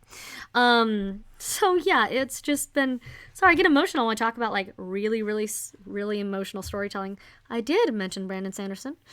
Yes. My sister went to college with him. So, theoretically, I could get him a copy, but, like... He's a big deal, and they weren't like best friends, so I feel weird using those paths to get to people. So I don't. But like someday, if someone accidentally wanted to just like give him a copy, I'd be fine with that. We both have the same cover blurb guy. We both have the same endorsement. Like, we should be friends in real life. And Brandon Mull. All the Brandons. I'll be friends with all of them. My water is gone. So I think that's probably about time we wrap it up. Does anyone have any last questions, comments, requests before I call it a night? Oh, yeah. Dude. Yes.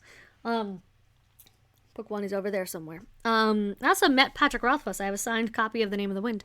I actually stopped writing The Name of the Windswept when I first found out about Name of the Wind because I panicked and I was like, musicians and the wind is important. We're the same book. It's not the same book at all. And I realized that. I was like, oh, never mind. I'm just dumb. It's that imposter syndrome panic. It went away. I know you said that you can write anywhere, but do you have a favorite place to write? Yes, I do. At Christmas time, my house is magic because Christmas is my favorite time of the everything. I actually have snowflakes that are important to me and emotional, always hanging over my desk, no matter the time of year. It's another story. But I have a 9-foot tree, big white tree. It looks like snow. Bedazzled to all hell with so many lights of every kind. So much light. I have a fake fireplace because we're in Florida, so we don't have real fireplaces. And I will turn on my Pandora station, my writing music on the TV. And the only light in the room will be the fireplace, the TV, and the tree. I get most of my writing done every year during that time, in that chair next to the tree, while life is going on around me. Just at peace. I'm a winter girl living in a summer world, and it sucks. But that is my favorite place to write in every way. Do I only focus on one thing while I write, or do I need like 3 things going on in the background? I have to focus on the writing usually. Like if I'm like writing articles, I can usually like have the TV on or whatever. If I'm writing my book, I usually have to listen to music, and that's it. Sometimes I can have multiple books written open at the same time, like the Windswept one, the Map Weavers, here is this standalone book that I want to work on. Here's Fable Frost's story. Like, I will sometimes play musical books, I call it. Like, when the song changes and the mood changes, I'll switch projects. But, like, that's still writing. If I'm like, in a writing place, I have to be in a writing place. Like, sometimes I can, like, go cook. But briefly, and if the scene isn't too intense. But, like, when I'm in the writing zone, like, I cannot be watching TV. I cannot be doing laundry. That's it. The house will be in squalor. You have not seen that half of my room because I cleaned this for tonight. That half of my room is a disaster because I wrote 3 chapters in 2 days. So, like, meh. Hi! How you doing? So, yeah, it varies, again, because I'm a creature of chaos. # creature of chaos. But most of the time when I'm writing, and in the writing zone, I have to be in the writing zone. So, can you talk about your Barnes & Noble book setting? Because that looked like so much fun we shared. Oh, it was. So, that's actually fun. That's a fun story. I went into Barnes & Noble on a whim one day when I only had the first 2 books out. And I knew they had carried indie books in Barnes & Nobles before. And I went in. Oh, and when you publish your hardcover through Amazon, or it's technically through Ingram Spark, they will tell you they can distribute through Barnes & Noble. And I was like, all right, well, I'm listed on their website because they will automatically distribute, like most hardcovers, like have ISBNs. It's like, all right, I'm eligible to be distributed there. So I went in and I had a conversation with one of the managers and then like 7 other people because I showed them I had a paperback version of my book out. And I showed them the cover, and they fell in love. And they all went, there's no way this is self-published. This is professional. And you have like a real author's blurb on the cover. I was like, yes and yes. I spent a lot on my cover art, and I have a great mentor. And I earned every bit of that blurb. It's like, okay. So they had a conversation and they were willing to carry. I was like, do you do signings for local authors? Do you ever do anything like that? And they were, because you miss 100% of the shots you don't take. And they were like, actually, we're starting to do this new thing where it's like local author highlights. So like you come and be part of like a group event. I was like, okay, that sounds fun. So I went and I was one of 3 authors who were there. And I felt so bad because like one of the authors was just like no one paid attention to. One of the authors was like a big time, like, he has a Netflix special about him. Most people were there to meet him. It was weird. But then, like, I also had, like, my little influx of really close, supportive friends. And, like, other people who wandered by and were like, what is this? Who are you? What is happening back here? Because there were 1,000 people to meet the other guy and, like, just me. But, like, that brought people in. And they, like, saw my stuff. And they went, oh, that looks interesting. And they bought them. And then they kept carrying my books. Because I was a nice person. And because I was in there all the time shopping and made friends with all of the staff.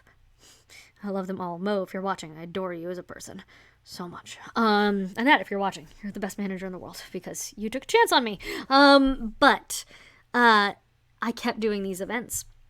And then one time we had one event that was several of us authors. Again, it was all like, you bring your own stock, you bring your own books. Or no, you bring your own setup. They had the books because selling third party is a pain. So they would buy the books and then you return any that don't sell. And we had all these pain in the ass authors with me. Like pains. Like this woman who like got mad at me for selling any books because she didn't. Or got mad at the store for not advertising more. And I was like, they did advertise just as much as they would for any other event. You also have to do some of the work.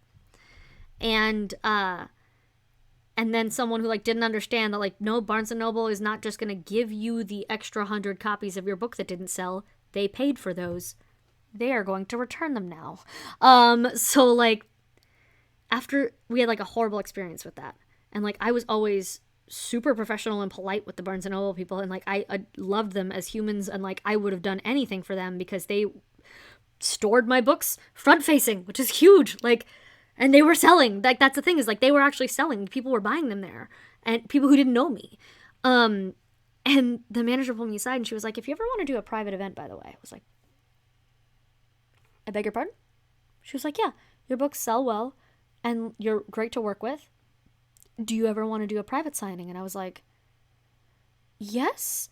I mean, I have another book coming out in October. And she goes, okay, do you want to do a book launch party? I was like, oh, what? Yes! How do I do that? And it was, because that's the thing is, the moral of this story, before I finish it, the moral, I'm telling you right now, build up good relationships with good bookstores. Physical brick and mortar stores are dying. They need good quality authors who are going to invest in them. They need good people. Desperately. And that's really, really important. So that is what I attribute 100% of my Barnes & Noble success to. I had a really good relationship with the store, and I was willing to keep on going and shopping whether they carried my books or not. I was willing to go and help, and like I've helped people around the store before and helped them find things because they thought I worked there. I do not. I might as well volunteer there because I want them to succeed. So building up a relationship with your individual bookstore, an indie store, your Barnes & Noble branch, if they're willing to carry your books, if you have good enough cover and good rapport with them, great. Books A Million. Find a local bookstore that's going to let you. They then went to the trouble of ordering all my books, getting them in. They printed out like the poster with my face on it and everything like that. It was amazing. All I had to do was show up. It was just absolutely a blast. I had one lovely fan who I adored. He was the first in line. Like, he drove there, I think from, I don't remember where from. He came from, like, they'd called to, like, make sure that I was going to be there because, like, they checked other Barnes & Nobles and it was just at this one. And he was the first one in line. He was there before I was even there. Like, I was setting up and I was like, is this person for me? I recognize him. I've met him at MegaCon, I think. I don't know what to do. Like, oh, like, and the sweetest man. And it was amazing to like have people waiting in line for me. And a lot of it was friends, but like some of it was people I didn't know. And some of it was people who stumbled upon the event and were there for this book launch and like heard about me. And I was like, oh, somebody called the like the store and had me sign one, and then the store mailed one to them. Like, it was amazing, especially because like if you follow me, you probably know the tragedy surrounding this. At the beginning of October, I finished my book. At the beginning of October, I finished my book. The signing was set for the 23rd. And I had to ask my cover artist to like push to finish the cover art in time, because I knew my dad was dying. He was in hospice, and I was trying to get it to him and let him see and hold a copy before he passed away. I managed to get the book finished. I was actually reading it to him as he passed away. And people can feel that in my book, by the way. When they read Wayfinder, they can feel the moments that were very hard for me to write, because I was thinking about Dad, and I was worried about him. And some people know the exact moments in the book that I was reading when this happened, and they get very emotional. I get very emotional. But I went and I read this book to my dad on his deathbed, and I was the only one he'd never been able to help me finish. He only read the first chapter before he got too sick, and then I plowed through it fast because it was important to me that he saw this finished. And so he like I said, he passed away, and I went home, and they'd barely gotten the books in time, like barely. We almost had to postpone the event, and I went back to the store to make sure that they got there, and all the managers were like they heard what happened, and they were like, do we need to push back? I was like, no, I need this, because the day after my book signing, I had to fly home for the funeral again, and I don't want to do that. So I really need a happy night. Thank you. And it was magical and amazing. And shortly after that, Wayfinder hit the bestseller list. Actually, right after release. It was a #1 new release within 2 days. And it lived in the top 10 bestsellers list, up to #2 for most of the time in its category for a month. Most indie authors will start calling themselves bestsellers if they live in the top 10. I started calling myself a bestseller when I hit #1 new release and #2 bestseller in that category. That's the last book my dad ever heard. That's the last story my dad was ever told. It seems strange to have your own book be your favorite book, but Wayfinder is now my favorite book, and it always will be, for everything that happened around that event and the funeral and that story time. It was really important to me. So miraculously, I did not actually cry talking about that. It's because I just had Mother's Day, and Mother's Day made me really sad. So, like, because I am a tragic backstory baby in real life now as an adult orphan. So I was able to push past it. Yay. Amazing. Yeah, I could cry many tears from this story. Thank you. Thank you so much. I appreciate your love and sympathy and all those things, and the happy friend crying tears. I appreciate those. So, yeah. Also, welcome to all of our new viewers. How y'all doing tonight? I hope everyone is doing good. This is a special night for us. I re-released my book into the world, into the wide, which means I no longer have the Amazon Kindle Unlimited safety net, and now it's all on the books to sell, well, wherever they go. But it now means you can pick them up on Apple Books, Barnes & Noble, Nook, Smashwords, Kobo. I'm getting them on Google as soon as I can.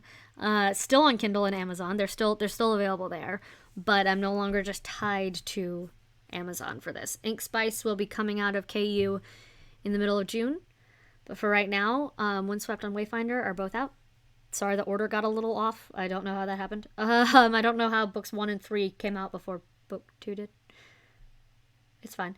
But by the time book 4 comes out, they will all be available to everything in the world. So yeah. If that is... Oh, am I doing another signing event after the pandemic is over? Yes. Yes.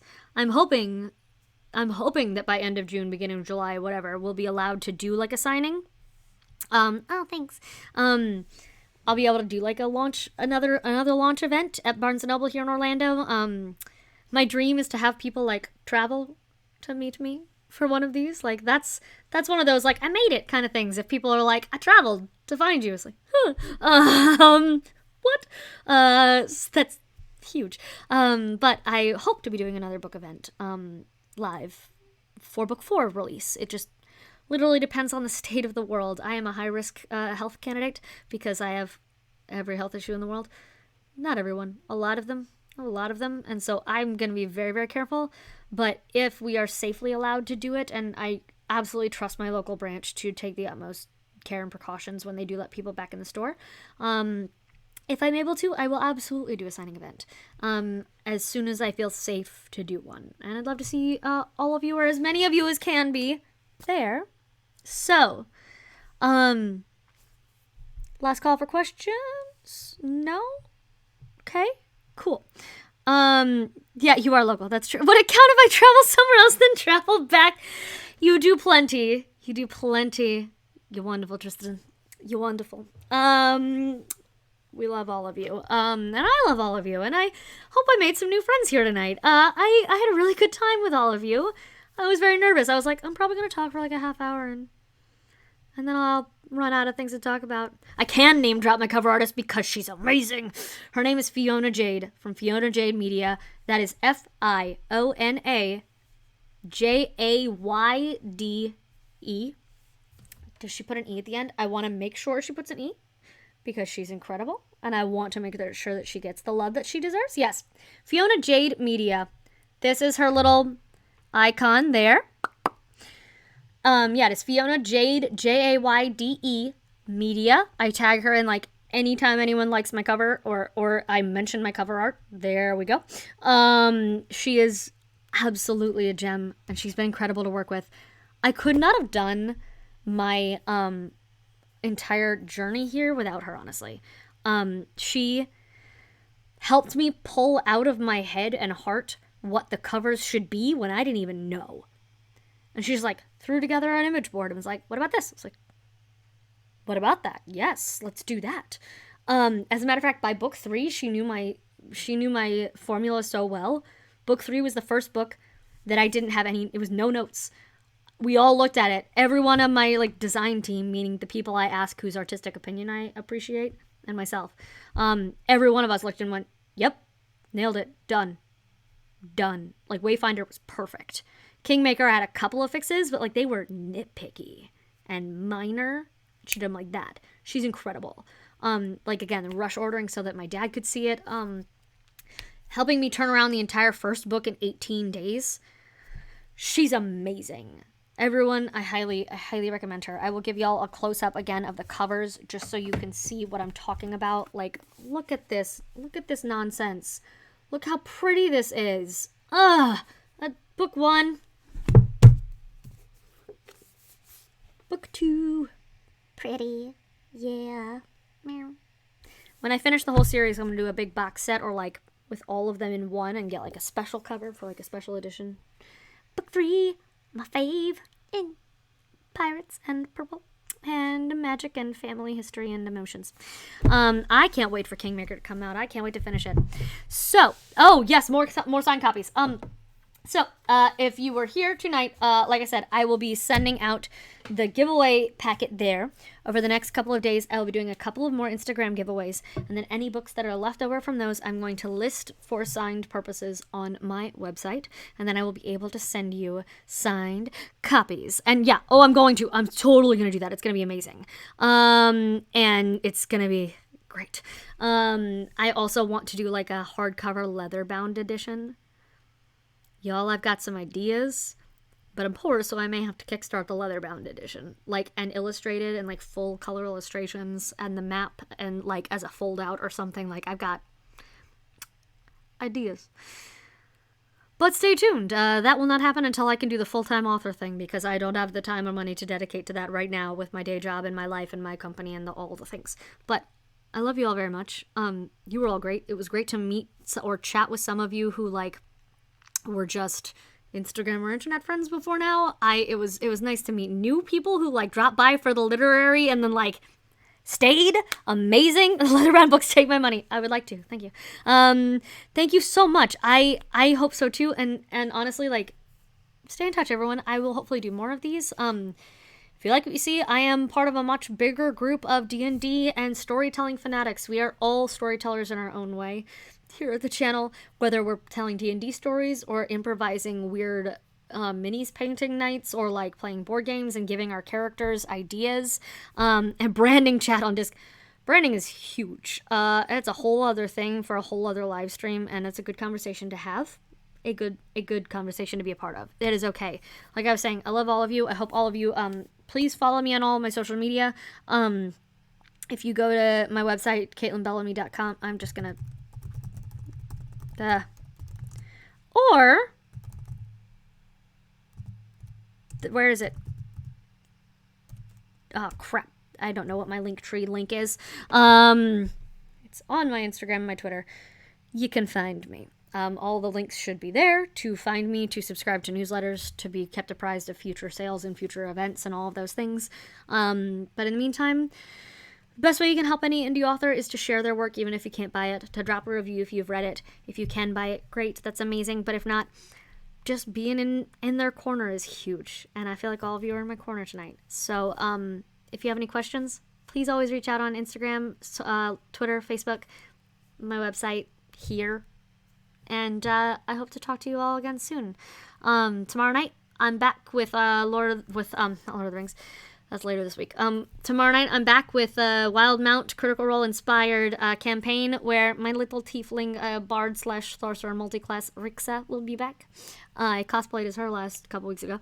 And then Friday night, we've got a Dragon Age game using the AGE system run by our other Caitlin as the DM, and I am also playing in that. Saturday, we're back with Midnight, which is basically Lord of the Rings of the Dark Side 1, again as a D&D 5e campaign. Again, I am playing in that. Sunday, we're off. Monday, we're back with Disasters in Danger, our flagship show, which also has a podcast and is up on our YouTube channel. And as we say here at the Rep, I mentioned Midnight. Thank you, Izzy. As we say here at the Rep every time we sign off, be cool. Pow, pow, pow, pow.